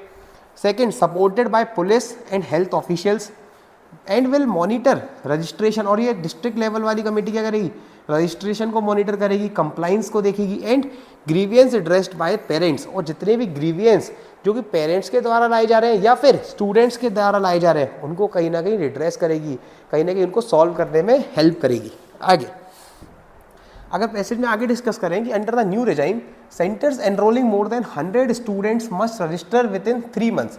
अब जो नया ये हमारा बिल आया उसके अकॉर्डिंग उसमें रूल्स क्या है कि जितने भी सेंटर जिसमें मोर देन 100 स्टूडेंट्स हैं उनको रजिस्टर करना चाहिए before the act's commencement. Conditions of eligibility include, अब कौन सी कोचिंग सेंटर्स को एलिजिबल माना जाएगा उसके लिए सबसे पहला क्या है, include provision of at least 1 square metre of physical space per student. हर स्टूडेंट के बीच में एटलीस्ट 1 स्क्वायर मीटर का जो है वो गैप होना चाहिए। एम्प्लॉयमेंट ऑफ क्वालिफाइड फैकल्टीज, आपके जितनी भी फैकल्टीज हैं वो क्वालिफाइड होना चाहिए। Establishment of official websites with updated details of staff, her coaching की एक ऑफिशियल वेबसाइट होना चाहिए जिसमें जितने भी स्टाफ मेंबर्स हैं उनकी डिटेल्स होनी चाहिए, साथ में उनके रिजल्ट्स होने चाहिए स्टूडेंट्स के। Counselling provisions for students, students की काउंसलिंग के लिए अलग अलग टीचर्स या फिर अलग अलग प्रोविजंस होने चाहिए जिसमें स्टूडेंट्स की काउंसलिंग हो regular. And strict prohibition of misleading advertisement, और सबसे ज़्यादा स्ट्रिक्ट किस चीज़ को प्रोहिबिट किया गया है, किस चीज़ को मना किया गया है कि मिसलीडिंग एडवर्टाइजमेंट्स कोई भी कोचिंग नहीं करेगी। ऑफरिंग गारंटीड रैंक्स, ऐसे एडवर्टाइजमेंट्स जिसमें कोचिंग्स गारंटी करती है कि आपको इतनी रैंक्स तो आ ही जाएंगे या फिर इतने ही मार्क्स आएंगे अगर हमारी कोचिंग से आप पढ़ोगे, ये सारे एडवर्टाइजमेंट्स को क्या कर रहा है, बैन कर रहा है। Teaching hours are kept at 5 hour per day, साथ ही साथ जो टीचिंग आवर्स है उनको भी कम कर रहा है। टीचिंग आवर्स का बोल रही 5 घंटे ज़्यादा किसी भी बच्चे को आप एक दिन में ज़्यादा नहीं पढ़ा सकते। विथ वीकली हॉलीडे, साथ में वीकली हॉलीडेज देना ज़रूरी है। Made compulsory, institutes must also maintain transparent hostel and fee policies. वो लोग बोल रहे हैं कि जो ट्रांसपेरेंट जो कि हॉस्टल पॉलिसीज़ हैं या फिर फीस पॉलिसीज़ है वो भी ट्रांसपेरेंट होनी चाहिए। सब लोगों को क्लियर पता होनी चाहिए कि कौन सी फ़ी का कौन सा पर्टिकुलर चार्ज किस लिए चार्ज किया जा रहा है। अगर एक फीस में 10 कंपोनेंट्स बताए गए हैं या 10 स्ट्रक्चर में डिवाइड किया गया है, सारे स्ट्रक्चर्स का जो फीस है वो ट्रांसपेरेंट होनी चाहिए, उसकी प्रॉपर एक्सप्लेनेशन होनी चाहिए। आगे, इन केस ऑफ वायलेशन, और अगर कोई इस चीज़ को वायलेट करता है, fines begin at ₹50,000 for the first offence. First offence में जो फाइन है वो कितना होगा, 50,000। Rise to 2 lakh for a second offence, अगर वापस से ऑफेंस करता है सेकेंड ऑफेंस तो उसमें 2 लाख हो जाएगा। रिपीटेड ब्रीचेस में ultimately lead to cancellation of registration, और अगर 2 से ज़्यादा बार या बार बार वायलेट करता है तो उसका रजिस्ट्रेशन उसको क्या कर दिया जाएगा, कैंसिल कर दिया जाएगा। आगे, critics however contend that the bill inadequately tackles the core issues, लेकिन क्रिटिसिज्म हुआ है, इस बिल को भी क्रिटिसाइज किया गया है। सबसे पहला क्रिटिसिज्म क्या है कि जो बिल है ना वो इनएडुकेटली मतलब insufficiently tackles the core issues behind suicides, particularly excessive academic pressure, कि ये एकेडमिक प्रेशर जो सोसाइटी का मेन रीज़न है कि बहुत ज़्यादा एकेडमिक प्रेशर दे दिया जाता है, उसको सही तरीके से टैकल नहीं कर रहा है। While also ignoring centres guidelines prohibiting enrolment below 16 years, साथ में बिल कहीं भी ये बात नहीं कर रहा है कि 16 ईयर से कम बच्चों को आप कोचिंग में एनरोल ही नहीं करोगे। दूसरा, एलिगेशंस ऑफ प्रमोटिंग इंस्पेक्टर राज, साथ में एक और एलिगेशंस लगाए गए हैं कि ये इंस्पेक्टर राज को प्रमोट कर रहे हैं। इंस्पेक्टर राज का मतलब आगे दिया हुआ meaning, excessive interference through state authorities. Inspector raj को कहाँ डिस्कस किया गया है कि जो स्टेट अथॉरिटीज़ के थ्रू ज़्यादा एक्सेसिव इंटरफेरेंस दिया जा रहा है कि आप स्टेट लेवल पे कमेटी बना रहे हो, उसको क्या किया गया है, उसको एलिगेशंस लगाए गए, उसको क्रिटिसाइज़ किया गया है। And favouring larger institutions have surfaced, और साथ में जो बड़े इंस्टीट्यूशंस हैं उनको फेवर किया जा रहा है इस बिल के थ्रू, इसका भी एक एलिगेशंस लगाया गया और साथ में क्रिटिसाइज़ किया गया है। The government insist that the bill balances students welfare with institutional autonomy, और गवर्नमेंट क्या क्लेम कर रही है, गवर्नमेंट ये इंसिस्ट कर रही है कि जो स्टूडेंट्स के वेलफेयर है और साथ साथ जो इंस्टीट्यूशंस हैं या फिर जो कोचिंग सेंटर्स उनको ऑटोनॉमी को बैलेंस किया गया है, इसलिए बिल बिल्कुल सही है। इतना पूरा पैसे डिस्कस कर रहा है। अब आगे अपन लोग क्वेश्चंस देखते हैं। Question number 66, the Rajasthan coaching centres control and regulation bill 2025 seeks to bring comprehensive oversight and accountability to the coaching industries. यही जो पैसेज में डिस्कस किया गया था वही वापस से क्वेश्चन में लिखा हुआ है। Enrolling more than 100 students to fulfil certain conditions, who among the following complies with these conditions. अब जो कंडीशंस दी गई है पैसेज में जो कोचिंग सेंटर्स को एलिजिबिलिटी प्रोवाइड करवा रही है, अब इन तीनों चारों ऑप्शन में से कौन सा ऑप्शन उन सारी कंडीशंस या कुछ कंडीशंस को फॉलो कर रहा है, उन कंडीशंस को वायलेट नहीं कर रहा। पहला, institution X which provides 1 square metre of space per student, employs qualified faculty and conducts counselling session. अब देखो जो इंस्टीट्यूट एक्स है वो क्या कर रहा है, 1 स्क्वायर मीटर का स्पेस दे रहा है, जो कि वापस एलिजिबिलिटी में बोल रहा था। दूसरा, एम्प्लॉयज क्वालिफाइड फैकल्टी, आप जितनी भी फैकल्टीज़ आप जितनी अपॉइंट करोगे सारी क्वालिफाइड होनी चाहिए। ये हमारा पैसेज डिस्कस कर रहा था, उन्हीं क्वालिफाइड फैकल्टीज़ को एम्प्लॉय कर रही है, सेकंड कंडीशन भी फुलफिल हो रही है। एंड कंडक्ट्स काउंसलिंग सेशंस, और काउंसलिंग से रिलेटेड प्रोविजंस बनाए ज़रूरी है, और ये काउंसलिंग सेशंस कंडक्ट करवा रहा है। इसलिए ऑप्शन नंबर ए क्या है, अभी हमारा बिल्कुल जितनी भी एलिजिबिलिटी क्राइटेरिया उसको फुलफिल कर रहा है। लेकिन अब डी ऑप्शन क्या है, ऑल ऑफ द अबव, इसलिए हमको बी और सी भी चेक करना पड़ेगा। B, institute Y which advertises guaranteed top marks for students, passage clearly prohibit कर रहा है कि आप कोई भी ऐसा मिसलीडिंग एडवर्टाइजमेंट नहीं कर सकते, इसलिए बी क्या हो जाएगा, गलत। जब बी गलत हो गया तो ऑल ऑफ द अबव भी गलत हो जाएगा, इसलिए ए क्या हो जाएगा, करेक्ट। सी चेक करते हैं, institute Z which conducts classes daily for 7-8 hour, जो कैप है उसको 5 आवर्स डे पे ला दिया गया, इसलिए 7-8 आवर्स वाला ऑप्शन है वो भी क्या हो जाएगा, गलत। करेक्ट आंसर हो जाएगा ऑप्शन नंबर ए। चेक करते हैं, ऑप्शन नंबर ए क्या हो गया, करेक्ट। आगे बढ़ते हैं, question number 67, as per the Rajasthan coaching centres control and regulation bill 2025 which of the following is not true regarding penalties, इन चारों ऑप्शन में से पेनल्टीज के रिगार्डिंग कौन सा ऑप्शन सही नहीं है। पहला, फर्स्ट ऑफेंस, कोचिंग इंस्टीट्यूट के द्वारा attract fine of 50,000 rupees, passage भी ये बोल रहा था फर्स्ट ऑफेंस में 50,000 रुपीज़ का फाइन लगाया जाएगा, इसलिए ए क्या हो जाएगा, correct. B, second offence by a coaching institute attracts a fine of ₹2 lakh, अगर सेकेंड ऑफेंस की बात करें, सेकेंड ऑफेंस में कितना फाइन दे रहा था पैसेज, 2 लाख रुपए का। बी ऑप्शन भी वही बात कर रहा है। ए और बी इसलिए क्वेश्चन के पर्सपेक्टिव से गलत हो जाएंगे, वैसे ट्रू है। सी, कंटिन्यूड वायलेशन में result in imprisonment of coaching owners, अगर पैसेज पे वापस जाए तो पैसेज क्या बोल रहा था कि अगर वापस से बार बार कोई कंटिन्यूस वायलेशन करेगा तो उसका रजिस्ट्रेशन कर देंगे कैंसिल। इम्प्रिजनमेंट की कहीं भी पैसेज में बात नहीं की गई, इसलिए ये वाला ऑप्शन जो है वो सही नहीं है, इसलिए क्वेश्चन के पर्सपेक्टिव से सी क्या हो जाएगा, करेक्ट। डी, रिपीटेड ब्रीचेस में लीड टू कैंसिलेशन, बिल्कुल सही, इसलिए क्वेश्चन के पर्सपेक्टिव से गलत। करेक्ट आंसर हो जाएगा ऑप्शन नंबर सी। चेक करते हैं, ऑप्शन नंबर सी क्या हो गया, करेक्ट। आगे question number 68, which of the following is a criticism against the Rajasthan coaching centre control and regulation bill 2025, इनमें चार ऑप्शन में से कौन सा ऑप्शन क्रिटिसिज्म है जो कि पैसेज में दिया गया है। पहला, the bill is alleged to inadequately address the fundamental issue of excessive academic pressure faced by the students, अगर हम लोगों ने पैसेज पढ़ा था, पैसेज में क्या बोल रहा था, एकेडमिक प्रेशर की बात कर रहे थे कि जो बिल है ना वो एक्चुअल में सही तरीके से जो एकेडमिक प्रेशर आ रहा है बच्चों पे उसको सही तरीके से डिफाइन नहीं कर रही है या उसका सही सोल्यूशन नहीं प्रोवाइड करवा रहा है, इसलिए ऑप्शन नंबर ए क्या है, correct. B, the bill has been criticised for failing to incorporate and enforce the central government's guideline prohibiting enrolment of student below 16 years, वापस से जो क्रिटिसिज्म हमने लास्ट पैराग्राफ में पढ़े थे उसमें एक क्रिटिसिज्म और ये भी था कि 16 ईयर से कम बच्चों को कोचिंग में एनरोलमेंट ना कराया जाए, इसके बारे में भी बिल में कोई डिस्कशन नहीं किया गया, इसलिए बी भी क्या हो जाएगा, सही। देखो डी क्या था, बोथ ए एंड बी, इसलिए अभी हम सी और चेक करते हैं। The bill caps teaching hours at 5 per day and mandates weekly holidays, अब ये जो है वो बिल में दिया गया लेकिन इसको कहीं भी क्रिटिसाइज नहीं किया गया, इसलिए क्वेश्चन के पर्सपेक्टिव से क्या हो जाएगा, गलत।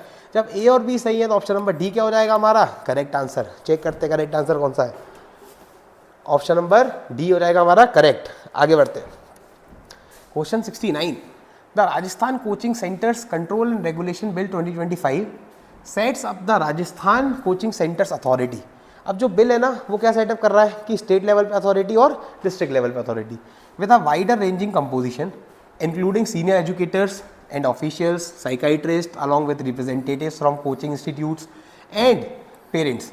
The bill is criticised because, अब देखो कंपोजिशन से रिलेटेड भी बिल को क्रिटिसाइज किया गया था, ऑल्दो कंपोजिशन के साथ साथ लास्ट में क्या था, पैसेज में बोला गया था इंस्पेक्टर राज, कि जो स्टेट लेवल पे अथॉरिटी बनाई जा रही है वो कहीं ना कहीं इंस्पेक्टर राज को प्रमोट कर रही है, एक्सेसिव इंटरफेरेंस को प्रमोट कर रही है।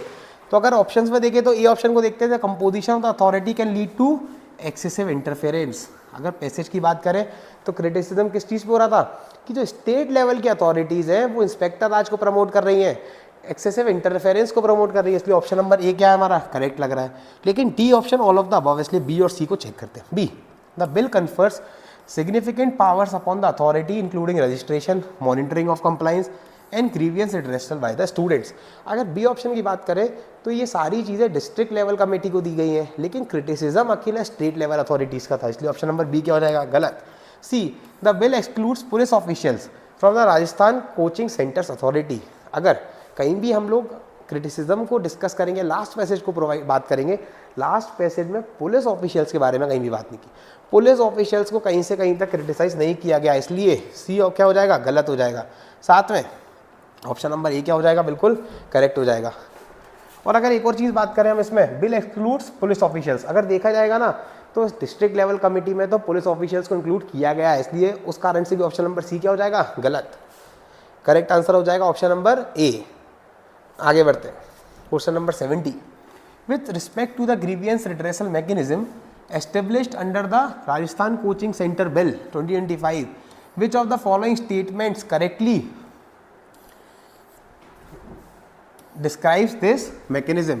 अगर हम बिल की बात करें तो क्वेश्चन पूछ रहा है कि इनमें से कौन सा स्टेटमेंट जो रिड्रेसल मैकेनिज्म है उसको करेक्टली डिस्क्राइब कर रहा है। पहला, grievances under the bill are intended to be handled exclusively by the Rajasthan centre authority at the state level. अब देखो सिर्फ एक वर्ड की दिक्कत है एक्सक्लूसिव वाली, कि अगर हम लोग कंपोजिशन की बात करें या फिर अथॉरिटीज़ की बात करें तो दो अथॉरिटीज़ है, एक स्टेट लेवल पे और एक डिस्ट्रिक्ट लेवल पे।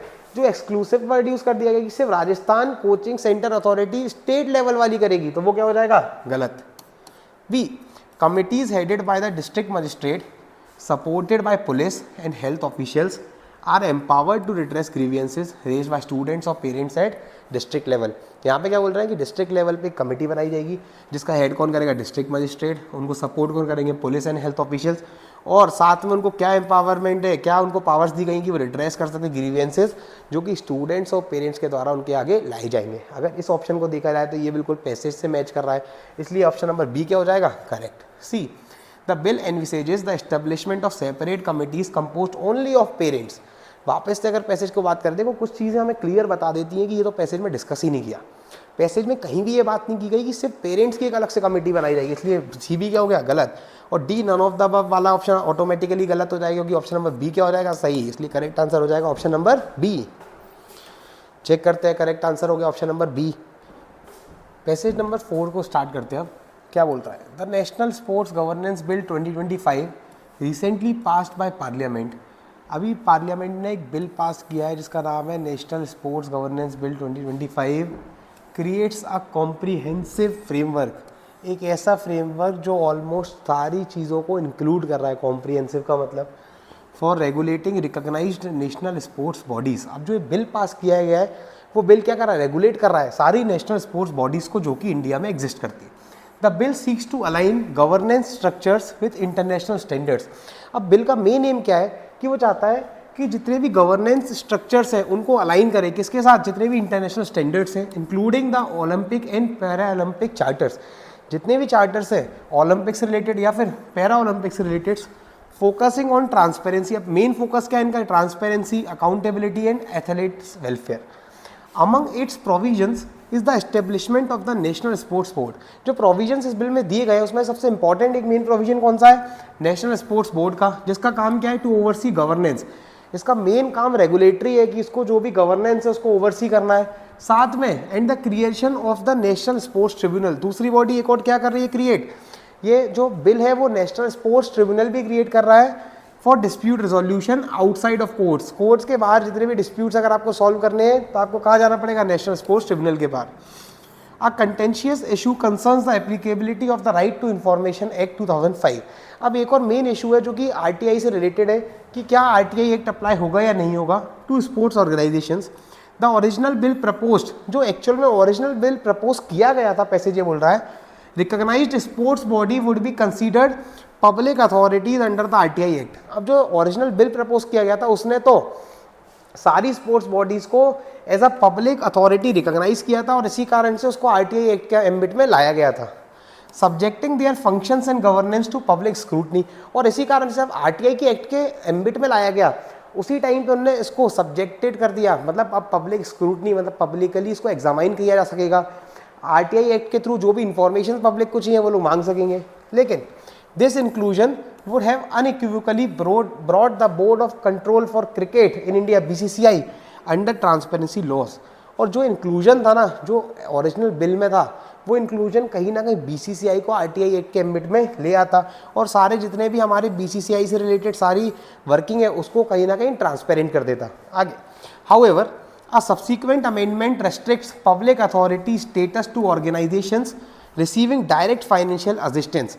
अब बोल रहे हैं एक बाद में अमेंडमेंट किया गया, उसने क्या करा, उसने पब्लिक अथॉरिटी को स्टेटस को रिस्ट्रिक्ट कर दिया, कहाँ पे, to organisation receiving direct financial assistance from the government. अब पब्लिक अथॉरिटीज़ के एम्बिट में सिर्फ उन स्पोर्ट्स बॉडीज़ को लाया जाएगा जो डायरेक्ट फाइनेंशियल असिस्टेंस रिसीव कर रही हैं, किससे, गवर्नमेंट से।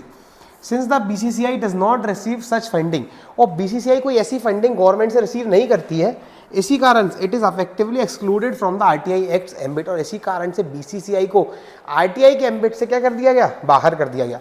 Critics argue that this amendment grant preferential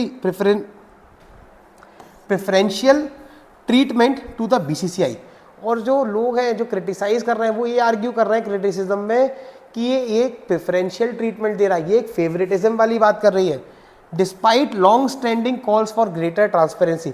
और पहले से इतने टाइम से लोग आर्ग्यू कर रहे थे कि बीसीसीआई को ट्रांसपेरेंट कराओ, लेकिन इन लोगों ने क्या करा, कहीं ना कहीं प्रेफरेंशियल ट्रीटमेंट दिया, कहीं ना कहीं फेवरेटिज्म किया, और इस कारण से पब्लिक अथॉरिटी के एम्बिट को सिर्फ रिस्ट्रिक्ट कर दिया डायरेक्ट फाइनेंशियल असिस्टेंस से, और जो कि बीसीसीआई को गवर्नमेंट फंड नहीं कर रही, इसी कारण से बीसीसीआई को पब्लिक अथॉरिटी के एम्बिट से क्या कर दिया गया, बाहर कर दिया गया। आगे चेक करते हैं, legally the BCCI is registered as a private entity under the Tamil Nadu Society Registration Act 1975। अगर बात करें तो वैसे तो BCCI एक प्राइवेट बॉडी की तरह रजिस्टर्ड है तमिलनाडु सोसाइटी रजिस्ट्रेशन एक्ट 1975 में। Nonetheless various judicial and quasi judicial bodies, लेकिन बहुत सारी जुडिशियल और क्वाजी जुडिशियल बॉडीज़ ने रिकॉग्नाइज करा है कि जो BCCI है ना वो पब्लिक फंक्शंस परफॉर्म करती है, such as selecting national teams and exercising monopoly over cricket with tacit government approval। The Supreme Court in 2015, अब सुप्रीम कोर्ट ने 2015 में अफर्म किया था कि BCCI amenability मतलब BCCI subjected to writ jurisdiction under Article 226 of the Constitution, and Justice R.M. Lodha Committee recommended its inclusion under the RTI Act। और जो justice R.M. लोडा committee थी उसने रिकमेंड किया था कि बीसीसीआई को आरटीआई के एम्बिट में इंक्लूड कर लेना ज़रूरी है। आगे furthermore the law commission's 275th report 2018 highlighted significant indirect state support to the BCCI. और जो लॉ कमीशन की रिपोर्ट थी ना उसने हाईलाइट करी एक चीज़, वो क्या थी हाईलाइट, कि जो इनडायरेक्ट स्टेट सपोर्ट दिया जा रहा है बीसीसीआई को, पहले तो किस तरीके से दिया जा रहा है, थ्रू टैक्स एग्जेम्पशंस, और दूसरा concessional land grants.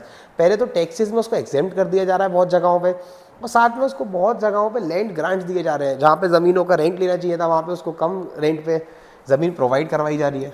The central information commission also declared, अब जो सेंट्रल इंफॉर्मेशन कमीशन है ना उसने भी डिक्लेयर किया था कि जो बीसीसीआई है वो पब्लिक अथॉरिटी है, 2018 में डिक्लेयर किया था। लेकिन however the Madras High Court stayed the implementation of this order, लेकिन मद्रास हाई कोर्ट ने ये जो सेंट्रल इंफॉर्मेशन कमीशन का ऑर्डर था उस पर स्टे लगा दिया था, और लीविंग द इशू अनरिजॉल्व। इसी कारण से जो मेन इशू था कि क्या बीसीसीआई पब्लिक अथॉरिटी के अंडर में आएगी या नहीं आएगी, ये इशू को अभी तक अनरिजॉल्व छोड़ दिया गया था।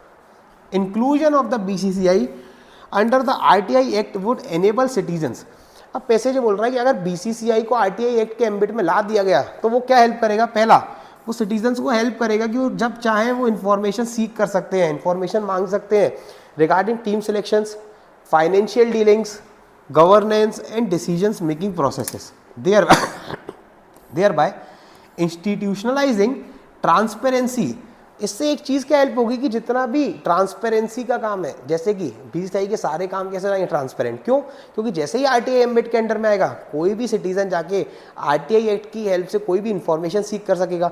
इसी कारण से बीसीसीआई की सारी वर्किंग कैसी हो जाएगी, ट्रांसपेरेंट हो जाएगी। साथ में अकाउंटेबिलिटी, साथ में बीसीसीआई अकाउंटेबल हो जाएगा उसके सारे डिसीजंस के लिए। इन India's most powerful sporting body, जो मोस्ट पावरफुल स्पोर्टिंग बॉडी की बात कर रहे हैं वो बीसीसीआई की बात कर रहे हैं। इतना क्लियर है। आगे क्वेश्चंस पर मूव करते हैं। क्वेश्चन नंबर 71 को डिस्कस करते हैं। The Rajasthan high court in 2015 took suo motu cognizance of alarming rise of student suicides and strongly recommended establishment of the statutory mechanism। जो राजस्थान हाई कोर्ट है उसने 2015 में suo motu cognizance लिया, मतलब जो कि बिना कंप्लेंट के खुद से ही कॉग्निजेंस लिया, किसके लिए, alarming rise of student suicides and strongly recommended, और रिकमेंड करे कि कुछ एक स्टैट्यूटरी मैकेनिज्म एस्टेब्लिश करना जरूरी है। आगे देखते हैं क्वेश्चन क्या पूछ रहा है, विच of the following best reflects how this shaped the 2025 bill. अब हमको चार ऑप्शंस में से देखना है कि कौन सा ऑप्शन हम लोग इन्फर कर पा रहे हैं पैसेज में से। पहला, high courts observations and recommendations directly inspired the formation of coaching centres authority. जो हाई कोर्ट के ऑब्जर्वेशन थे और रिकमेंडेशंस थे उसने डायरेक्टली क्या किया था, इंस्पायर किया था। पैसेज को अगर हम रीड कर रहे थे तो पैसेज में भी पहले पैराग्राफ में क्या दिया था कि हाई कोर्ट के रिकमेंडेशंस ने डायरेक्टली इंस्पायर करा था कि स्टेट को, जिससे कि वो ये एक्ट लाए, और इसी कारण से एट द स्टेट लेवल पे एक अथॉरिटी एस्टेब्लिश की गई और district level monitoring bodies establish की गई। ऑप्शन नंबर ए जो है वो करेक्टली पैसेज से अलाइन कर रहा है, इसलिए ऑप्शन नंबर ए क्या हो जाएगा, करेक्ट। बी, सी और डी चेक करते हैं। B, the High Court suo motu action led to the implementation of uniform and mandatory nationwide legislation.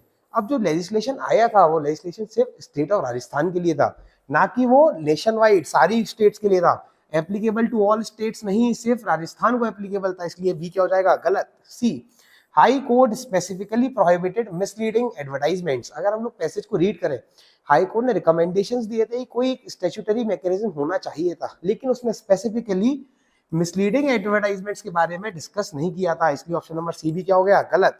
जब बी और सी गलत हो गए तो जो ऑल ऑफ द अबव वाला ऑप्शन है वो क्या हो जाएगा, गलत। करेक्ट आंसर हो जाएगा ऑप्शन नंबर ए। चेक करते हैं, करेक्ट आंसर हो जाएगा option number A. Question number 72, Mr. Arjun in 2026 files a request under the Right to Information Act regarding the BCCI seeking detailed records about the process adopted for selecting players। अब जो mister Arjun है वो 2026 में एक request file करते हैं ITA के accordance में regarding BCCI seeking detailed records about the process adopted for selecting players of the Indian cricket team। Indian cricket team के प्लेयर्स को किस प्रोसेस के थ्रू सिलेक्ट किया गया था उसकी इंफॉर्मेशन के रिगार्डिंग अर्जुन 2026 में एक रिक्वेस्ट फाइल करते हैं आगे for an upcoming international tournament. By this time national sports governance bill 2025 has been enacted. जिस टाइम पे ये रिक्वेस्ट फाइल की गई उस टाइम से पहले ही ये नेशनल स्पोर्ट्स गवर्नेंस 2025 वाला बिल इनेक्ट हो चुका है, where an amendment clearly restricts the definition of public authority only to sports organization that receives direct financial assistance from the government। और जो अमेंडमेंट था वो क्लियरली रेस्ट्रिक्ट कर रहा है पब्लिक अथॉरिटी में सिर्फ उन बॉडीज को लाया जाएगा जिसको डायरेक्ट फाइनेंशियल असिस्टेंस गवर्नमेंट के थ्रू प्रोवाइड करवाया जा रहा है, ठीक है ना। अब चार ऑप्शंस दिए गए। अगर हम बीसीसीआई की बात करें, पैसेज क्या बोल रहा है कि बीसीसीआई को कहीं से भी डायरेक्ट स्टेट फंडिंग नहीं मिल रही, डायरेक्ट फाइनेंशियल असिस्टेंस प्रोवाइड नहीं करवाया जा रहा। और जब ये रूल अभी भी है कि पब्लिक अथॉरिटी में सिर्फ डायरेक्ट फाइनेंशियल असिस्टेंस वाली बॉडीज आएंगी तो बीसीसीआई पब्लिक अथॉरिटी के एम्बिट से क्या हो गई, बाहर हो गई। जब जैसे ही बीसीसीआई पब्लिक अथॉरिटी के एम्बिट से बाहर हो गई तो वो डायरेक्टली आरटीआई एक्ट के अकॉर्डेंस में भी उसके एम्बिट से क्या हो जाएगी, बाहर हो जाएगी। और इसी कारण से जो अर्जुन की रिक्वेस्ट थी वो वैलिड नहीं मानी जाएगी। तो अगर ऑप्शन देखें, पहला Arjun request must be accepted, उसकी रिक्वेस्ट को एक्सेप्ट कर लेना चाहिए, ये क्या हो जाएगा, गलत। B, Arjun's request must be entertained because supreme court in 2015। अब देखो पहले ही जब अपना मस्ट बी एंटरटेन्ड वाला है ना, बीसीसीआई क्या बोल रहा है, बीसीसीआई को आरटीआई के एम्बिट में नहीं लाएंगे क्योंकि पब्लिक अथॉरिटी में बोल रहे थे कि डायरेक्ट फाइनेंशियल असिस्टेंस होना चाहिए। बीसीसीआई को डायरेक्ट फाइनेंशियल असिस्टेंस नहीं मिल रहा, इसलिए पब्लिक अथॉरिटी के एम्बिट से बाहर हो गए। और इसी कारण से आरटीआई की जो एक रिक्वेस्ट डाली गई है कुछ इन्फॉर्मेशन के रिगार्डिंग, वो भी क्या हो जाएगी, गलत हो जाएगी, इसलिए बी भी क्या हो जाएगा, गलत। C, mister Arjun request must be rejected as the BCCI receives no direct government funding. उनकी रिक्वेस्ट है उसको रिजेक्ट कर देना चाहिए क्योंकि बीसीसीआई को ना तो कोई डायरेक्ट गवर्नमेंट फंडिंग मिल रही है and is not a public, और इसी कारण से वो पब्लिक अथॉरिटी नहीं है under the current RTI framework. ये जो ऑप्शन है वो बिल्कुल हमारे पैसेज से अलाइन कर रहा है, इसी कारण से ऑप्शन नंबर सी क्या हो जाएगा, सही। डी और चेक करते, mister Arjun request must automatically be rejected. अब देखो बात क्या, एक नया वर्ड ऐड कर दिया गया ऑटोमेटिक, कि ऑटोमेटिकली उनकी रिक्वेस्ट को रिजेक्ट कर देना चाहिए क्योंकि BCCI has been registered under the Tamil Nadu society registration act. जो अर्जुन की, मिस्टर अर्जुन की रिक्वेस्ट को रिजेक्ट कर रहे हैं उसका मेन रीज़न ये नहीं है कि बीसीसीआई एक प्राइवेट बॉडी है जो कि रजिस्टर की गई है तमिलनाडु रजिस्ट्रेशन एक्ट में, नहीं। मेन रीज़न ये है कि क्योंकि उसको डायरेक्ट फाइनेंशियल असिस्टेंस नहीं मिल रहा इसलिए वो पब्लिक अथॉरिटी के एम्बिट में नहीं आ रही, इसलिए ऑप्शन नंबर सी सही हो जाएगा। ऑप्शन नंबर डी क्या हो जाएगा, गलत। चेक करते हैं, करेक्ट आंसर हो जाएगा ऑप्शन नंबर सी। आगे बढ़ते हैं, question number 73, suppose it is assumed that any sports body performing public functions in India automatically falls within the definition of public authority under the RTI act. अब बोल रहे हैं suppose करके चलो कि कोई भी स्पोर्ट्स बॉडी जो कि इंडिया में पब्लिक फंक्शंस का परफॉर्म कर रही है उसको ऑटोमेटिकली आरटीआई एक्ट के अंडर पब्लिक अथॉरिटी की डेफिनेशंस में फॉल कर दिया जा रहा है, regardless of whether it receive direct government funding और नॉट, चाहे वो डायरेक्ट गवर्नमेंट फंडिंग ले रही हो या नहीं। अगर कोई भी sports body public functions perform कर रही है उसको डायरेक्टली पब्लिक अथॉरिटी के एम्बिट में इंक्लूड कर दिया जा रहा है, ये अज्यूम करके हमको चलना है। The BCCI selects the national cricket team and enjoys monopoly over cricket in India with tacit government approval. अब देखो पैसेज में अगर बात करो तो पैसेज में क्या बोल रहा था कि various judicial and quasi judicial bodies ने बीसीसीआई को रिकॉग्नाइज किया था कि वो पब्लिक फंक्शंस परफॉर्म करती है, ठीक है ना। और उसके पीछे रीज़न दिए गए थे क्योंकि वो मोनोपोली एंजॉय कर रही थी selection of the cricket team में, वो कहीं ना कहीं कंट्री को रिप्रेजेंट कर रही थी, इसी कारण से उसको पब्लिक फंक्शंस का माना गया था। अगर यहाँ भी देखा जाए तो क्या बोल रहा है, BCCI selects national cricket team, साथ ही साथ वो एंजॉय करती है monopoly over cricket in India, इसी कारण से हम क्या अज्यूम करके चलेंगे कि जो बीसीसीआई है वो पब्लिक फंक्शंस परफॉर्म कर रही है। जब पब्लिक फंक्शंस परफॉर्म कर रही है और अब की बार गवर्नमेंट फंडिंग की कोई भी बात नहीं की गई, इसलिए बीसीसीआई को किसके एम्बिट में ले आएंगे, पब्लिक अथॉरिटी के एम्बिट में लेके आ जाएंगे। Based on this assumption which of the following is most appropriate with respect to the BCCI. पिछली बार बीसीसीआई डिनाई कर रहा था कि हम आरटीआई की जो आरटीआई एक्ट के अंडर में रिक्वेस्ट है उसको एंटरटेन नहीं करेंगे, लेकिन अब की बार बीसीसीआई को पब्लिक अथॉरिटी के एम्बिट में लाया गया है। जब पब्लिक अथॉरिटी के एम्बिट में लाया गया है तो जो रिक्वेस्ट आ रही थी आरटीआई एक्ट के अंडर में वो बिल्कुल वैलिड मानी जाएगी। इसलिए जो ऑप्शन है ए बी सी डी इसमें वुड रिमेन एग्जेम्प्ट वाला जो बी ऑप्शन है वो क्या हो जाएगा, गलत। C BCCI can voluntarily decide if it wishes. अब की बार विश की बात नहीं है, अगर आप पब्लिक अथॉरिटी के एम्बिट में आ गए तो आपसे कोई भी पर्सन इंफॉर्मेशन सीख कर सकता है, इसलिए डिस्क्रिशन तो था ही नहीं, सी क्या हो जाएगा, गलत। D the BCCI can deny information. वापस से जब बीसीसीआई को पब्लिक अथॉरिटी के एम्बिट में ला दिया गया है तो वो इन्फॉर्मेशन देने से मना नहीं कर सकता। करेक्ट आंसर कौन सा बचता, option number A. The BCCI would be compelled to disclose details regarding team selections and financial dealings under the RTI, इसलिए करेक्ट आंसर हो जाएगा ऑप्शन नंबर ए। चेक करते हैं करेक्ट आंसर कौन सा है, ऑप्शन नंबर ए क्या हो जाएगा, करेक्ट। आगे बढ़ते क्वेश्चन नंबर 74 क्या बात कर रहा है, suppose an international athlete miss Kavya challenges. अब मिस काव्या एक इंटरनेशनल एथलीट है, वो चैलेंज कर रही है unfair treatment by a recognised sports body of India in 2027। She seeks immediate dispute resolution under the National Sports Governance Bill 2025. Which of the following correctly describes the appropriate mechanism? Assume the bill is the applicable law. अब ये assume करके चलना है जो bill है वो applicable law है, और मिस काव्या को एक मैकेनिज्म के बारे में पूछ रहे हैं कि कौन सा अप्रोप्रिएट मैकेनिज्म बोला जाएगा। अगर हम बिल की बात करें, पैसेज क्या डिस्कस कर रहा था, बिल दो मेन प्रोविजंस ला रहा था।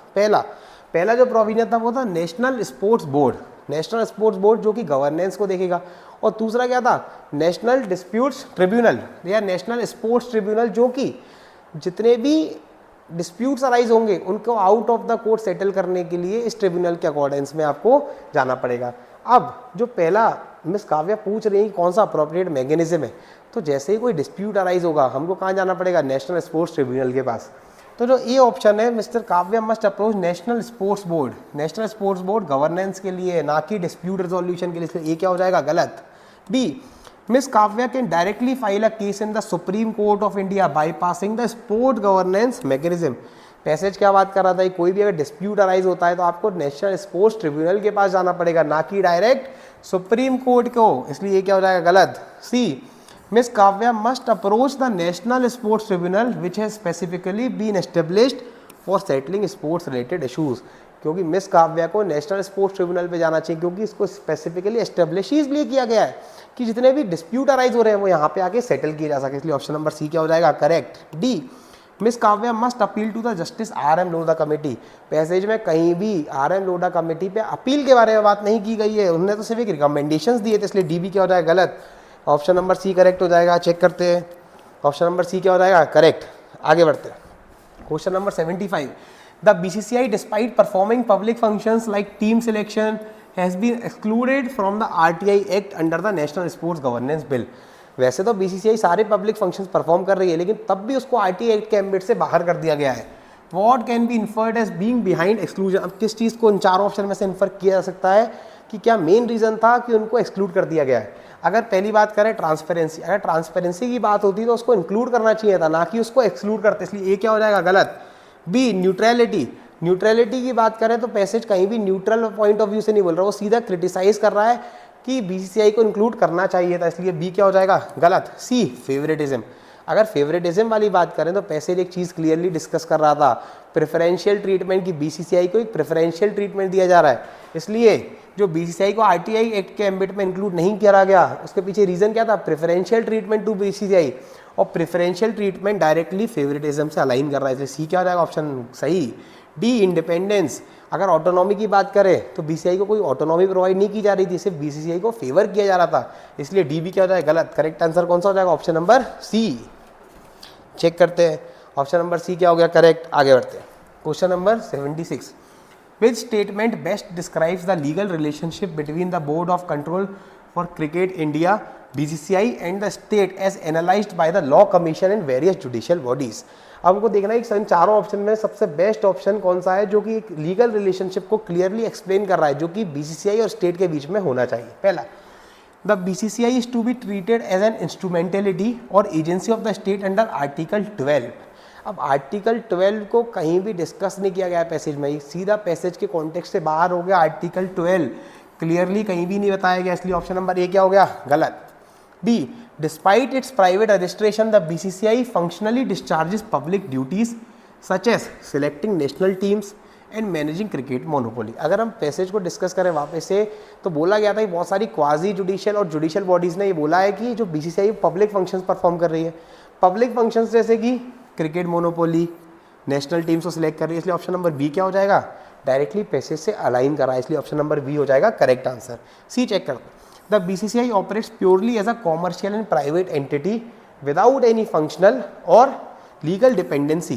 क्वेश्चन ये पूछ रहा था कि बीसीसीआई और स्टेट के रिलेशनशिप के बारे में जो जुडिशियल बॉडीज या फिर दूसरी क्वाजी जुडिशियल बॉडीज ने क्या बोला है। कोई सी भी जुडिशियल या क्वाजी जुडिशियल बॉडीज ने ये नहीं बोला है कि जो बीसीसीआई वो प्राइवेट एंटिटी वर्क कर रही है, वो सब लोग ये बोल रहे हैं कि बीसीसीआई पब्लिक फंक्शन परफॉर्म कर रही है, इसलिए सी भी क्या हो जाएगा गलत।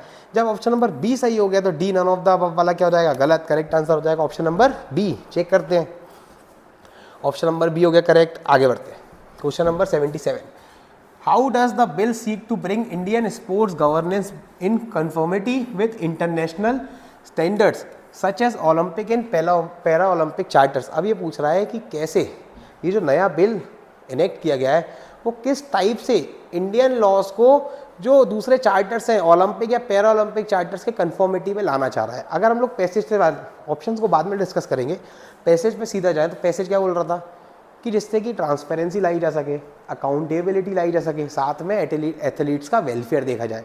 तो अगर ये वाले तीनों चीज़ें हम बात करें तो ई ऑप्शन में नहीं दिया गया। बी ऑप्शन ए ऑप्शन देखते हैं, by mandating full adoption of an International Olympic Committee, ये कहीं भी नहीं दिया कि फुल एडॉप्शन। वो बोल रहे थे कि इस तरीके से एडॉप्ट करेंगे कि दोनों एक साथ अलाइन कर सके, इसलिए फुल एडॉप्शन वाली बात नहीं की गई पैसेज में, इसलिए क्या हो जाएगा गलत। B, by integrating principles of transparency. देखो स्टार्टिंग में जो मैंने बोला था, पैसेज ने क्लियर है बोला है कन्फॉर्मिटी में लाने के लिए देखा जाएगा, कन्फॉर्मिटी में लाया जाएगा, साथ में ट्रांसपेरेंसी एस्टेब्लिश की जाएगी, अकाउंटेबिलिटी को देखा जाएगा और एथलीट के वेलफेयर को देखा जाएगा। तो अगर अकाउंटेबिलिटी और एथलीट वेलफेयर की बात करें तो ऑप्शन नंबर बी क्या हो जाएगा करेक्ट। सी और डी चेक करते हैं। C, by limiting compliance strictly to sports disciplines. अब पैसेज में वापस से ये कहीं भी मेंशन नहीं किया गया कि जो कंप्लाइंस है उसको सिर्फ स्पोर्ट्स डिसिप्लिन पे ही रिस्ट्रिक्ट कर दिया जाएगा, स्पेसिफिक ये बात कहीं भी नहीं की गई, इसलिए C out of the context of passage आएगा, डी गलत हो जाएगा, ऑप्शन नंबर बी क्या हो जाएगा बिल्कुल करेक्ट हो जाएगा। चेक करते हैं ऑप्शन नंबर बी क्या हो गया करेक्ट।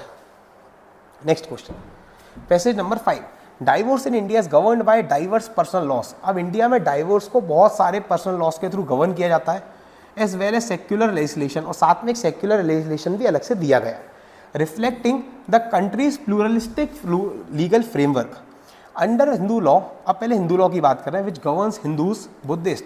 हिंदू लॉ किन किन लोगों को गवर्न कर रहा है, Hindus, Buddhist, Jains and Sikh. The Hindu marriage act 1955 provides the grounds and conditions for divorce. अब ये लोग बोल रहे हैं जो हिंदू मैरिज एक्ट 1955 है वो अलग अलग ग्राउंड्स बता रहा, कंडीशंस बता रहा है कब डाइवोर्स लिया जा सकता है। Section 13 of the act enumerates specific ground such as cruelty, जो सेक्शन 13 है वो स्पेसिफिक ग्राउंड्स बताता है। पहला कौन सा, क्रूअल्टी। दूसरा desertion for a continuous period of not less than 2 years, जब कोई एक स्पाउस छोड़ के चला जाता है दूसरे स्पाउस को बिना उसकी परमिशन के लिए कम से कम 2 साल के लिए। Conversion to another religion, unsoundness of mind, कोई अनसाउंड माइंड का हो गया। Communicable venereal disease, renunciation of the world, किसी ने वर्ल्ड को रेनाउंस कर दिया है। And presumption of death if the spouse has not been heard for 7 years, और ये प्रिज्यूम करके चलेंगे कि स्पाउस की डेथ तो गई, अगर 7 सालों तक स्पाउस के बारे में कहीं भी सुनने को नहीं मिला कि वो कहाँ पे हैं इस समय, क्या कर रहे हैं। Both husband and wife are entitled to seek dissolution these grounds. अब ये जो दोनों उनको पावर दे रहा है, हस्बैंड को भी वाइफ को भी, कोई भी जाके डिवोर्स सीक कर सकता है इन ग्राउंड्स पे। In addition the Act provides for divorce by mutual consent, साथ ही साथ सेक्शन 13B के अकॉर्डेंस में जो एक्ट है वो म्यूचुअल कंसेंट को भी प्रोवाइड करवा रहा है। Where in both parties must live separately for 1 year and mutually agree that the marriage has irretrievably broken down. अगर आपको म्यूचुअल कंसेंट के थ्रू डाइवोर्स लेना है तो पहले 1 साल तक दोनों पार्टीज को अलग अलग रहना पड़ेगा, और बाद में वो ये क्लेम कर सकते हैं कि अब हम दोनों पार्टी 1 साल तक अलग रह लिए और इसी कारण से हमको डाइवोर्स प्रोवाइड करवा देना चाहिए। सेकेंड, अभी हिंदू लॉ की बात कर रहे थे, मुस्लिम लॉ। मुस्लिम लॉ बोल रहा है by contrast derives its principle from the Quran. जो मुस्लिम लॉ है उसके प्रिंसिपल्स कहाँ से डिराइव किए जा रहे हैं, कुरान से, हादिथ से, and statutory enactments such as dissolution of Muslim marriage act 1939। The law recognises unilateral and consensual forms of divorce. A Muslim husband may repudiate the marriage by pronouncing talaq. अब अगर मुस्लिम मैन को divorce देना है वो सीधा कैसे कर सकता है, वो सीधा प्रोनाउंस करे तलाक वर्ड और वहीं पर डाइवोर्स हो जाएगा, सब्जेक्ट टू स्टैट्यूटरी रेस्ट्रिक्शंस। लेकिन जो ये प्रोसेस है जिसमें तलाक वर्ड प्रोनाउंस किया जा रहा है, इसके साथ कुछ स्टैट्यूटरी रेस्ट्रिक्शंस भी दिए गए हैं। Introduced to prevent arbitrary exercise, जिससे कि आर्बिट्ररी एक्सरसाइज मतलब जब मन करे जब पति तानाशाही तरीके से उसको यूज़ ना कर सके, इसी कारण से कुछ स्टैट्यूटरी रेस्ट्रिक्शंस प्रोवाइड किए जा गए हैं। वेयर एज अ वाइफ में सीक सेपरेशन, अभी हस्बैंड की बात की थी, अब वाइफ की बात कर रहे हैं कि वाइफ भी सेपरेशन सीक कर सकती है थ्रू खुला विद द हस्बैंड्स कंसेंट। खुला एक प्रोसेस में हस्बैंड के कंसेंट के चलते, हस्बैंड की कंसेंट को लेके आप डाइवोर्स दे सकते हो। दूसरा है मुबारक। मुबारक का मतलब which is a mutual agreement of separation, mutually इसमें एग्री करके आप हस्बैंड और वाइफ क्या हो सकते हैं, सेपरेट हो सकते हैं। Furthermore the dissolution of Muslim marriages act 1939, अभी देखो 2 चीज़ें बताई गई, अब तीसरा एक मुस्लिम मैरिज एक्ट 1939 है। It confers upon Muslim women, अब ये मुस्लिम वुमेन पर एक पावर दे रहा है, जैसे कि वो पावर क्या है, right to seek divorce on grounds. कुछ ग्राउंड्स हैं उनके बेसिस पे मुस्लिम वुमेन डाइवोर्स सीक कर सकती है। पहला क्रूअल्टी, दूसरा फेलियर टू मेंटेन, अगर उनका हस्बैंड उनको प्रॉपर मेंटेन नहीं करता है तो। इम्पोटेंसी ऑफ द हस्बैंड, अगर हस्बैंड इम्पोटेंट हो जाता है तो। डिसअपीरियंस फॉर 4 ईयर्स, अगर हस्बैंड 4 सालों तक डिसअपियर्ड रहता है तो। या फिर इम्प्रिजनमेंट, या फिर उसको जेल की या फिर उसको सजा दे दी जाती है तो। Judicial pronouncements have also shaped the law to ensure fairness. अब जो जुडिशियल प्रोनाउंसमेंट्स है ना, और भी बहुत सारे जजमेंट्स आ चुके हैं जुडिशरी की साइड से जिन्होंने शेप किया गया इस लॉ को, जिससे कि क्या इंश्योर किया, fairness and gender justice, balancing religious customs with constitutional safeguards, जिससे कि जो रिलीजियस कस्टम्स है उनको बैलेंस किया जा सके जो हमारे कॉन्स्टिट्यूशनल फंडामेंटल राइट्स हैं उसके साथ। आगे पैसेज डिस्कस कर रहा है, देखो पहले हिंदू लॉ को डिस्कस किया था, फिर मुस्लिम लॉ को डिस्कस किया, अब की बार ला रहे हैं स्पेशल मैरिज एक्ट 1954 के बारे में। It provides a secular and uniform procedure. अभी ये एक सेक्युलर प्रोसीजर मतलब कि कोई भी धर्म का व्यक्ति चाहे तो उसको यूज़ कर सकता है, और साथ में uniform procedure for individuals irrespective of religion. Section 27 of the act lays down grounds. अब जो सेक्शन 27 है ना इस एक्ट का, वो अलग अलग ग्राउंड्स ले डाउन कर रहा है, substantially similar to those under the Hindu marriage Act with additional emphasis on cruelty, desertion, adultery and incurable mental disorders. Divorce by mutual consent is also recognised. अब साथ में स्पेशल मैरिज एक्ट के under में भी जो म्यूचुअल कंसेंट के through divorce उसको भी रिकॉग्नाइज किया गया है, subject to the conditions that parties have lived separately. लेकिन इसमें साथ एक कंडीशन ऐड कर दिया म्यूचुअल कंसेंट वाले में, कंडीशन है कि parties must live separately for at least 1 year before the date of filing the petition, कि जिस दिन आप पेटिशन फाइल कर रहे हो म्यूचुअल कंसेंट के थ्रू डाइवोर्स के लिए, उससे पहले 1 साल तक दोनों पार्टीज अलग अलग रह चुकी हों, and agree to dissolve the marriage, और बाद में एग्री करेंगे उनको मैरिज क्या करवानी, डिसॉल्व करवानी। The Act reflects the legislative intent to facilitate interfaith and civil marriage. साथ में जो ये एक्ट है ना, वो लेजिस्लेशन का एक इंटेंशन बता रहा है कि वो फैसिलिटेट करना चाहते थे इंटरफेथ एंड सिविल मैरिजेस, क्योंकि जो स्पेशल मैरिज एक्ट है वो किसी रिलीजन के अकॉर्डेंस में बाइंडिंग नहीं है। कोई भी पार्टी कोई भी रिलीजन की शादी करके स्पेशल मैरिज एक्ट के अकॉर्डेंस में डाइवोर्स सीख कर सकती है। इसी कारण से ये इंटरफेथ और सिविल मैरिज को प्रमोट कर रहा है, thereby promoting equality and personal autonomy. In essence while Hindu Muslim and secular law differ in origin and approach, वैसे तो जो हिंदू लॉ है, मुस्लिम लॉ है, सेक्युलर लॉज हैं, वो कहीं ना कहीं उनकी ओरिजिन और उनकी अप्रोच में थोड़े थोड़े डिफरेंट है। The overarching objective remains to provide legal remedies for marital breakdown. लेकिन जो एक मेन एम है या मेन पर्पस है वो क्या है कि एक लीगल रेमेडी प्रोवाइड करवा सके, जिससे कि जिसको भी मैरिटल ब्रेकडाउन चाहिए हो उनके पास एक प्रॉपर लीगल रेमेडी अवेलेबल हो। Balancing individual rights with the wider societal interest. The evolving interpretations reflect the judiciary's role in harmonising personal laws with constitutional principles of equality, dignity and justice. और जो interpretations हैं जो अभी हमने मुस्लिम law में देखे कि जुडिशरी ने रिकॉग्नाइज करा है, जुडिशरी ने कहीं ना कहीं इंटरप्रेट करा है, ये जुडिशरी के रोल को रिफ्लेक्ट कर रहा है कि वो कैसे पर्सनल लॉज को कॉन्स्टिट्यूशनल प्रिंसिपल्स के साथ हार्मोनाइज कर रहा है। ये हमारा पैसेज डिस्कस कर रहा है। आगे आप क्वेश्चन देखते हैं। क्वेश्चन नंबर 78, आयशा अ मुस्लिम वुमेन मैरिड सलमान इन 2012। 2012 में आयशा और सलमान की शादी होती है। With in 2 years Salman developed a serious drinking habit, और 2 साल के अंदर अंदर सलमान ने एक अपनी बहुत ही गंदी ड्रिंकिंग हैबिट डाल ली। फ्रिक्वेंटली बिकेम अब्यूसिव, और रेगुलरली अब्यूज़ करने लगा। Grossly fail to provide her maintenance, और ना ही आयशा को मेंटेनेंस प्रोवाइड कर रहा है। Despite her repeated request in 2015 during a prolonged quarrel Salman allegedly uttered तलाक इन एंगर। अब 2015 में उन दोनों के बीच में लड़ाई चल रही थी। लड़ाई के चलते सलमान ने एकदम क्या प्रोनाउंस कर दिया, तलाक वर्ड, गुस्से में। Stormed out of the matrimonial home, और अपने घर से बाहर चला गया। And thereafter completely disappeared in 2016, और 2016 में बिल्कुल ही कंप्लीटली क्या हो गया, डिसअपियर हो गया। No information regarding his whereabouts was available for 4 continuous year, और 4 साल तक उसके बारे में कुछ भी बात पता नहीं चली कि वो कहाँ रह रहा है, क्या कर रहा है। Leaving Ayesha in mental trauma and financial hardship.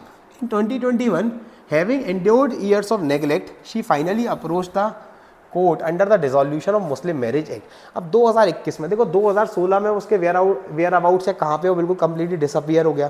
इसलिए 4 साल बाद 5 साल बाद 2021 में उन्होंने क्या करा, आयशा ने अप्रोच किया कोर्ट को under the dissolution of Muslim marriages act. अब मुस्लिम मैरिजेस एक्ट की बात करें तो एक डाइवोर्स का ग्राउंड वुमेन को प्रोवाइड करवा रहा था कि अगर हस्बैंड 4 सालों तक पता ही नहीं चले कहाँ है, 4 सालों के लिए डिसअपियर हो जाए, तो एक ग्राउंड तो हमारा वैलिड हो गया। उस ग्राउंड के अकॉर्डेंस में एक पेटिशन डाली गई डाइवोर्स के लिए, citing grounds of cruelty, failure to maintain, कि पहले तो क्रूअल्टी वाला ग्राउंड आ गया, दूसरा मेंटेनेंस प्रोवाइड नहीं करवाया, और तीसरा कौन सा हो गया, long disappearance. Before a degree could be passed Salman suddenly return. अब डिग्री पास की जा सकती, उससे पहले ही सलमान आ गया वापस, और क्या असर्ट करने लगा, that under Islamic law reconciliation must take precedence if the husband is willing and hence Ayesha's petition is not maintainable. बोल रहा है इस्लामिक लॉ के अकॉर्डिंग्स में रिकन्सिलिएशन को प्रायोरिटी देनी चाहिए, कि दोनों के बीच में पहले समझौता करवाने की कोशिश करवाना चाहिए अगर हस्बैंड विलिंग हो तो। अब ही ऑल्सो क्लेम, उसने एक और चीज़ क्लेम करी कि उसने जो प्रोनाउंस किया था वर्ड तलाक 2015 में, उसने तलाक वर्ड का प्रोनाउंस करना ही सीधा क्या कर दिया, डिसॉल्व कर दिया गया था मैरिज। अब पैसेज क्या बात कर रहा था, तलाक वर्ड को प्रोनाउंस करके डिसोल्यूशन माना जा सकता है, लेकिन साथ में कुछ स्टैट्यूटरी रिस्ट्रिक्शंस हैं जिससे कि कोई इसको आर्बिट्ररी यूज़ ना करे। अब जो इसमें गुस्से में तलाक वर्ड यूज़ किया गया, तलाक वर्ड प्रोनाउंस किया गया, गुस्से में बोल के चला गया, इसको क्या है, ये कहीं ना कहीं आर्बिट्ररी यूज़ है, इसलिए इसको स्टैट्यूटरी रिस्ट्रिक्शंस प्रोवाइड किए गए। आगे examine the maintainability of Ayesha's petition. अब हमको सिर्फ इतना सा देखना है कि क्या आयशा की जो पेटिशन है वो मेंटेनेबल मानी जाएगी या नहीं मानी जाएगी। अगर हम अलग अलग जो प्रोवाइड किए गए हैं हमको कंटेंशंस, जैसे कि पहला cruelty, failure to maintain, long disappearance, ये सारी चीज़ें मुस्लिम लॉ के डाइवोर्स की कंडीशन में प्रोवाइड की गई थी, बिल्कुल एग्जैक्ट सेम। तो जो आयशा की पेटिशन है वो इस पूरे फैक्ट्स को पढ़ने के बाद ये समझ में आ रहा है कि आयशा की जो पेटिशन है वो मेंटेनेबल मानी जाएगी। तो अगर 4 ऑप्शन है, पहला अ तलाक uttered in anger during a quarrel, must be treated as automatic dissolution of marriage. Passage clearly ये बोल रहा था कि जो प्रोनाउंसिएशन है, ये जो प्रोनाउंस कर रहे हो तलाक वर्ड, उसको आर्बिट्ररी कोई यूज़ ना करे, इसलिए स्टैट्यूटरी रेस्ट्रिक्शंस है। इसलिए जो ऑटोमेटिक डिसोल्यूशन है, ऑटोमेटिक वर्ड की वजह से ऑप्शन नंबर ए क्या हो जाएगा? गलत। B, Ayesha's petition is valid under the Resolution Act. Cruelty, non-maintenance and disappearance are recognized grounds. अब बोल रहे हैं आयशा की petition वैलिड है क्योंकि cruelty, non-maintenance, disappearance ये वैलिड ग्राउंड्स है। तो ऑप्शन नंबर बी अभी हमारा पैसेज से बिल्कुल अलाइन कर रहा है। सी और डी चेक करते हैं। The husband sudden return and willingness to reconcile makes a divorce petition legally unsustainable. Passage कहीं भी ये नहीं बोल रहा था कि जब पेटिशन फाइल करे और हस्बैंड वापस आ गया तो 4 साल का जो डिसअपीयरेंस वाला क्लॉज है वो इनवैलिड हो जाएगा। इसी कारण से ऑप्शन नंबर सी क्या हो जाएगा? गलत। डी, रिकंसिलिएशन प्रिंसिपल्स अंडर मुस्लिम law override statutory divorce. Passage वापस से कहीं भी ये नहीं बोल रहा है, ये मेंशन नहीं कर रहा है कि जो रिकंसिलिएशन वाले क्लॉज है वो स्टैट्यूटरी डाइवोर्स के जो राइट्स है उनको ओवरराइड कर देगा। ओवरराइड की बात कहीं भी नहीं की गई, इसलिए डी क्या हो जाएगा? गलत। ऑप्शन नंबर बी क्या हो जाएगा? बिल्कुल करेक्ट आंसर। चेक करते हैं। ऑप्शन नंबर बी हो गया हमारा करेक्ट। आगे बढ़ते हैं। Assume in the above scenario, अब अज्यूम करके चलना है पिछले क्वेश्चन में। It later came on record that Salman never abuse Ayesha. बाद में ये पता चला कि सलमान ने कभी ना तो आयशा को अब्यूज करा and has been regularly sending Ayesha sufficient financial support through his relatives. और आयशा को वो रेगुलरली फाइनेंशियल सपोर्ट प्रोवाइड करवा रहा है उसके रिलेटिव्स के through. And credible witness testified that he had been residing abroad for work during this time. और बाद में पता चला कि बहुत सारे एविडेंसेस हैं जिसमें लोगों को पता था कि वो अब्रॉड गया हुआ है, वो बाहर गया हुआ है कहीं कुछ काम की वजह से। तो जो पहला अब्यूज़ वाला था वो क्या हो गया? कैंसिल आउट, क्योंकि नेवर अब्यूज़ लिखा है। दूसरा मेंटेनेंस वाला, जब फाइनेंशियल सपोर्ट प्रोवाइड करवा रहा है तो जो मेंटेनेंस में फेल वाला प्रोविजन था वो क्या हो जाएगा? गलत। तीसरा डिसअपीयरेंस वाला, वापस से क्रेडिबल विटनेस ये बोल रहे हैं कि वो बाहर गया हुआ था काम की वजह से, तो डिसअपीयरेंस वाला क्लॉज है वो वापस से क्या हो जाएगा? गलत। जो 3 चीज़ जिनकी वजह से आयशा की पेटिशन लास्ट टाइम मेंटेनेबल थी वो तीनों चीज़ें यहाँ पे फुलफिल हो गई। तीनों चीज़ें यहाँ पे कहीं ना कहीं गलत प्रूव हो गई, इसी कारण से उसकी पेटिशन मेंटेनेबल थी, अब की बार वो मेंटेनेबल नहीं रहेगी। अगर हम ऑप्शंस को देखें, पहला petition weakens as maintenance was provided and no cruelty exist. अगर हम देखें तो पेटिशन कहीं ना कहीं क्या है? पहले से वीक हो गई और अब की बार कोई क्रूअल्टी भी एग्जिस्ट नहीं कर रही। ये ऑप्शन हमको सही लग रहा है, लेकिन हम बाकी 3 ऑप्शन और देखते हैं, क्या पता कोई बेटर ऑप्शन मिल जाए। बी, तलाक in anger still amounts to automatic dissolution. जो तलाक दिया गया था एंगर में वो अभी भी उसका ऑटोमेटिकली अप्लाई कर रहा है, वो डिसोल्यूशन की बात करें। वापस से ऑटोमेटिक डिसोल्यूशन कहीं भी नहीं बोला गया था, इसलिए बी तो क्या हो रहा है? क्लियरली गलत। C, reconciliation is possible between them so divorce is unsustainable. Passage कहीं भी ये नहीं बोल रहा कि जहाँ पर रिकंसिलिएशन पॉसिबल है वहाँ पे डाइवोर्स को अनसस्टेनेबल कर दो, ये clearly out of the context of the passage हो गया। सी क्या होगा? गलत। D, petition is valid despite absence of non maintenance. वो बोल रहे हैं नॉन मेंटेनेंस के अलावा भी पेटिशंस को क्या माना जाएगा? वैलिड माना जाएगा। अब बात यह है कि पेटिशन की मेंटेनेबिलिटी पे, अब वैलिडिटी पे बात करी जाए अगर, तो नॉन मेंटेनेंस के अलावा और भी चीज़ें थी जिनको गलत प्रूव कर दिया गया है, इसलिए जो पेटिशन इज वैलिड वाला ऑप्शन है वो क्या हो जाएगा? गलत। हाँ, पेटिशन पहले से वीकन हो गया, इसलिए मोस्ट एक्यूरेट आंसर हो जाएगा ऑप्शन नंबर ए, इसलिए ऑप्शन नंबर ए क्या हो जाएगा? करेक्ट। आगे देखते हैं। ऑप्शन नंबर ए करेक्ट हो गया। चेक करते हैं दूसरा question, question number 80। Based on your reading of the passage, how does the Special marriage Act 1954 reflects legislation intent in Indian family law? Select one option from below. अब इन 4 options में से कौन सा ऑप्शन हमारा कहीं ना कहीं पैसेज से अलाइन कर रहा है, लेजिस्लेशन का इंटेंट बता रहा है? पहला, the Special marriage Act 1954 provides a secular mechanism. अगर हमने स्पेशल मैरिज एक्ट की बात करें पैसेज में, सबसे पहली लाइन लास्ट पैराग्राफ में क्या दी थी कि वो कहीं ना कहीं एक सेक्युलर मैकेनिज्म प्रोवाइड करवा रहा है for divorce and thereby protect equality and personal autonomy in interfaith और सिविल मैरिजेस। अगर ऑप्शन ए की बात करें, वापस से डायरेक्टली बिल्कुल पैसेज की जो स्पेशल मैरिज एक्ट वाला पैराग्राफ था उससे अलाइन कर रहा है, इसलिए ऑप्शन नंबर ए अभी हमको करेक्ट लग रहा है। बी, सी और डी चेक करते हैं। B, Special marriage Act 1954 overrides all personal laws. Passage में कहीं भी ये मेंशन नहीं किया गया कि जो स्पेशल मैरिज एक्ट है वो ओवरराइड कर दे रहा है, वो सारे पर्सनल लॉज को ओवरराइड कर दे रहा है, इसलिए ये क्या हो जाएगा? बी, गलत। C, special marriage act only applies to Hindus. अब वापस से स्पेशल मैरिज एक्ट की सबसे मेन खासियत क्या थी कि वो सेक्युलर लॉ था, वो कहीं भी नहीं दिया गया कि वो सिर्फ हिंदूज पे अप्लाई कर रहा है, इसलिए ऑप्शन सी भी क्या हो जाएगा? गलत। D, Special marriage Act 1954 is limited to registration of marriages. अब क्या स्पेशल मैरिज एक्ट सिर्फ रजिस्ट्रेशन ऑफ मैरिज पे लिमिटेड है क्या? नहीं, क्योंकि पैसेज क्लियरली बता रहा है कि उसके सेक्शंस बता रहा है, जिस सेक्शंस के अकॉर्डिंग डाइवोर्स के ग्राउंड्स भी दिए हुए हैं, इसलिए डी भी क्या हो जाएगा? गलत। ऑप्शन नंबर ए क्या हो जाएगा? करेक्ट। चेक करते हैं करेक्ट आंसर कौन सा है। ऑप्शन नंबर ए करेक्ट हो जाएगा। आगे बढ़ते 81 राजन हिंदू मैन मैरिड कविता इन 2005 2005 में राजन और कविता की शादी हुई under the provisions of the Hindu marriage act. After marriage, Kavita discovered that Rajan often subjected her to several mental harassment and on several occasions physically assaulted her. अब राजन ने कविता के साथ मेंटल हरासमेंट भी किया और साथ में फिजिकली असॉल्ट भी किया। 2010 में Rajan renounced worldly life, formally joined a religious sect. अब फॉर्मली एक रिलीजियस सेक्ट को ज्वाइन कर लिया और वर्ल्डली लाइफ को रिनाउंस कर दिया। पहला रिनाउंसिएशन वाला हमारा फुलफिल हो गया। Living in isolation at a monastery without contact with his wife, उसकी वाइफ के साथ बिना कॉन्टैक्ट के एक मोनेस्ट्री पे रह रहा है। डेजर्शन वाला पॉइंट हो गया हमारा satisfy. Despite repeated attempts Kavita could not trace him for over 7 years. अब 7 सालों तक कविता उनको ट्रेस नहीं कर पाई।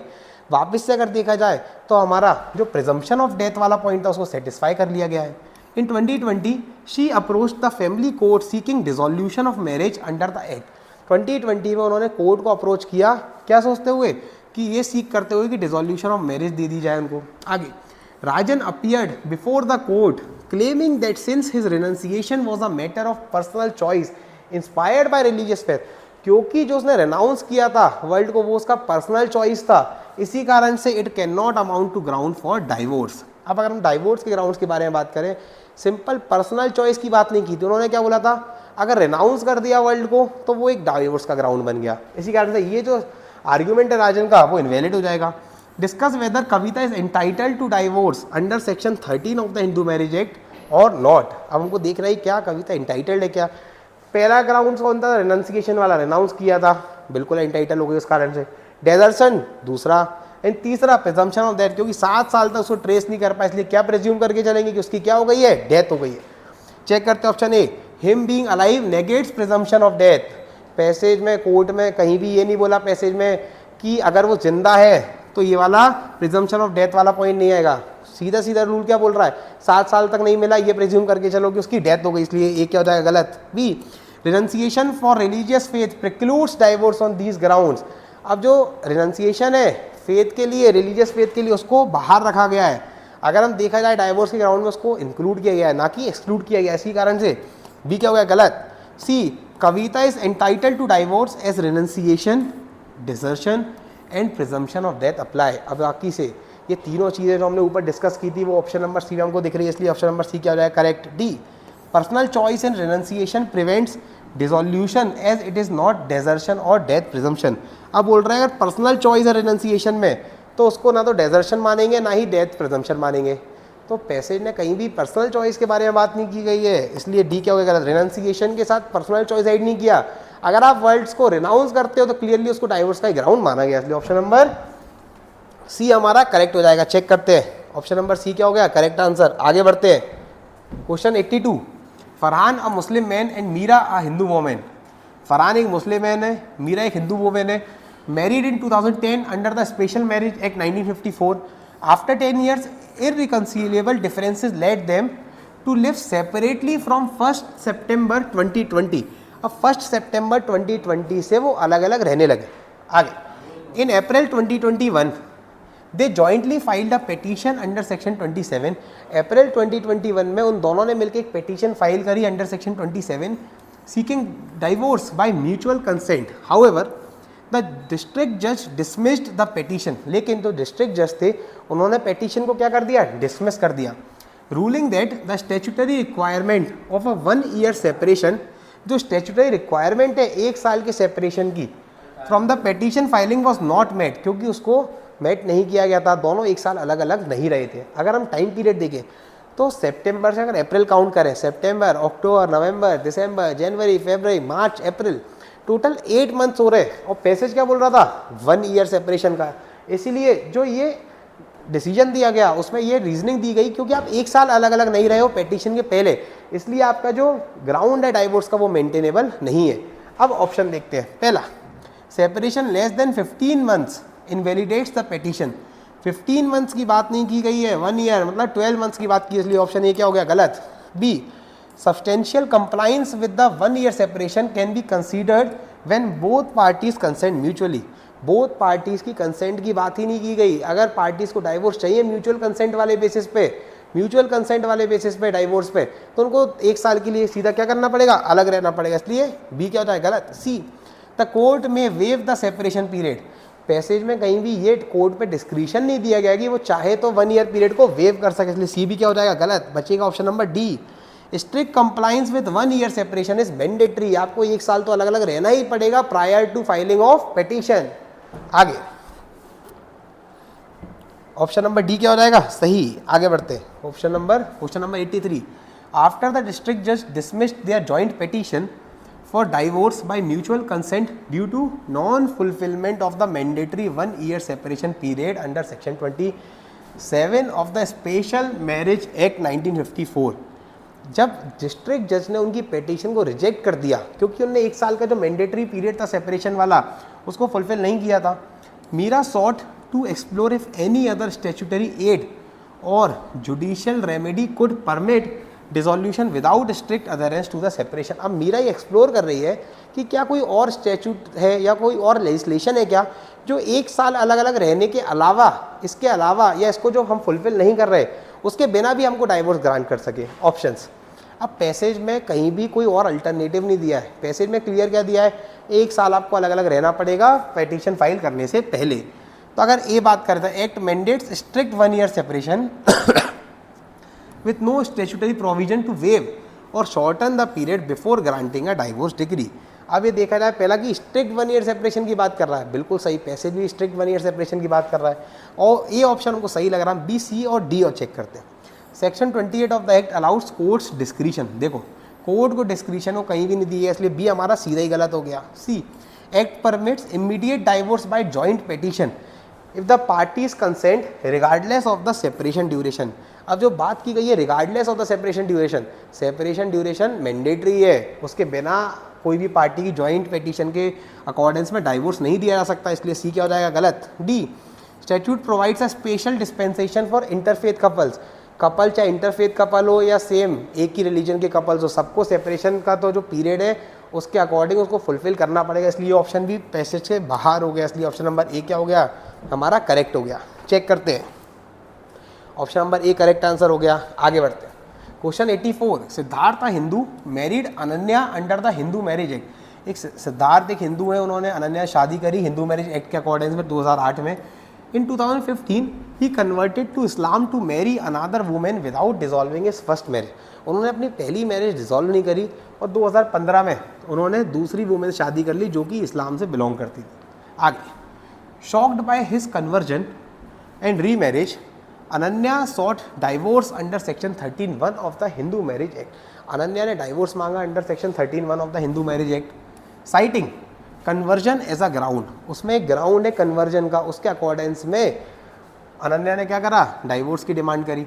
Siddharth argued that after conversion he was governed bye Muslim law. और सिद्धार्थ ने आर्ग्यू करा कि जैसे कि अब वो कन्वर्ट हो गया है इसलिए वो गवर्न भी किस लॉ के अकॉर्डेंस में होगा, मुस्लिम लॉ के अकॉर्डेंस में, परमिटिंग पॉलीगैमी।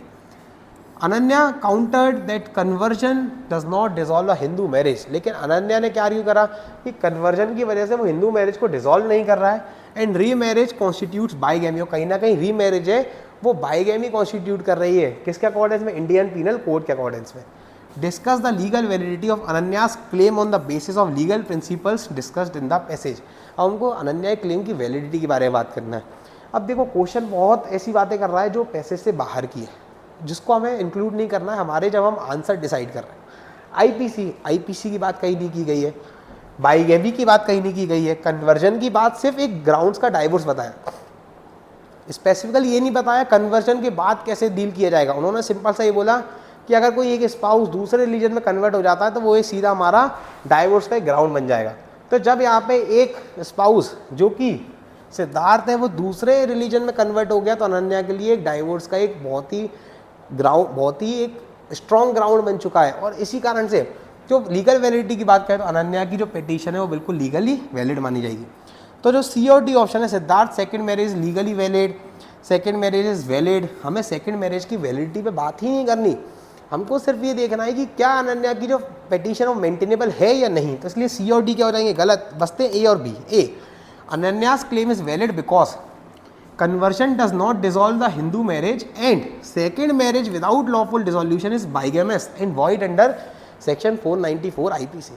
अगर मैं अकेला ये देखूंगा सेक्शन 494 तो ये पैसेज में कहीं भी डिस्कस नहीं किया, जब पैसेज में कहीं भी डिस्कस नहीं किया गया इसलिए out of the context of passage लिए ए क्या हो जाएगा, गलत। करेक्ट आंसर कौन सा हो जाएगा, ऑप्शन नंबर बी।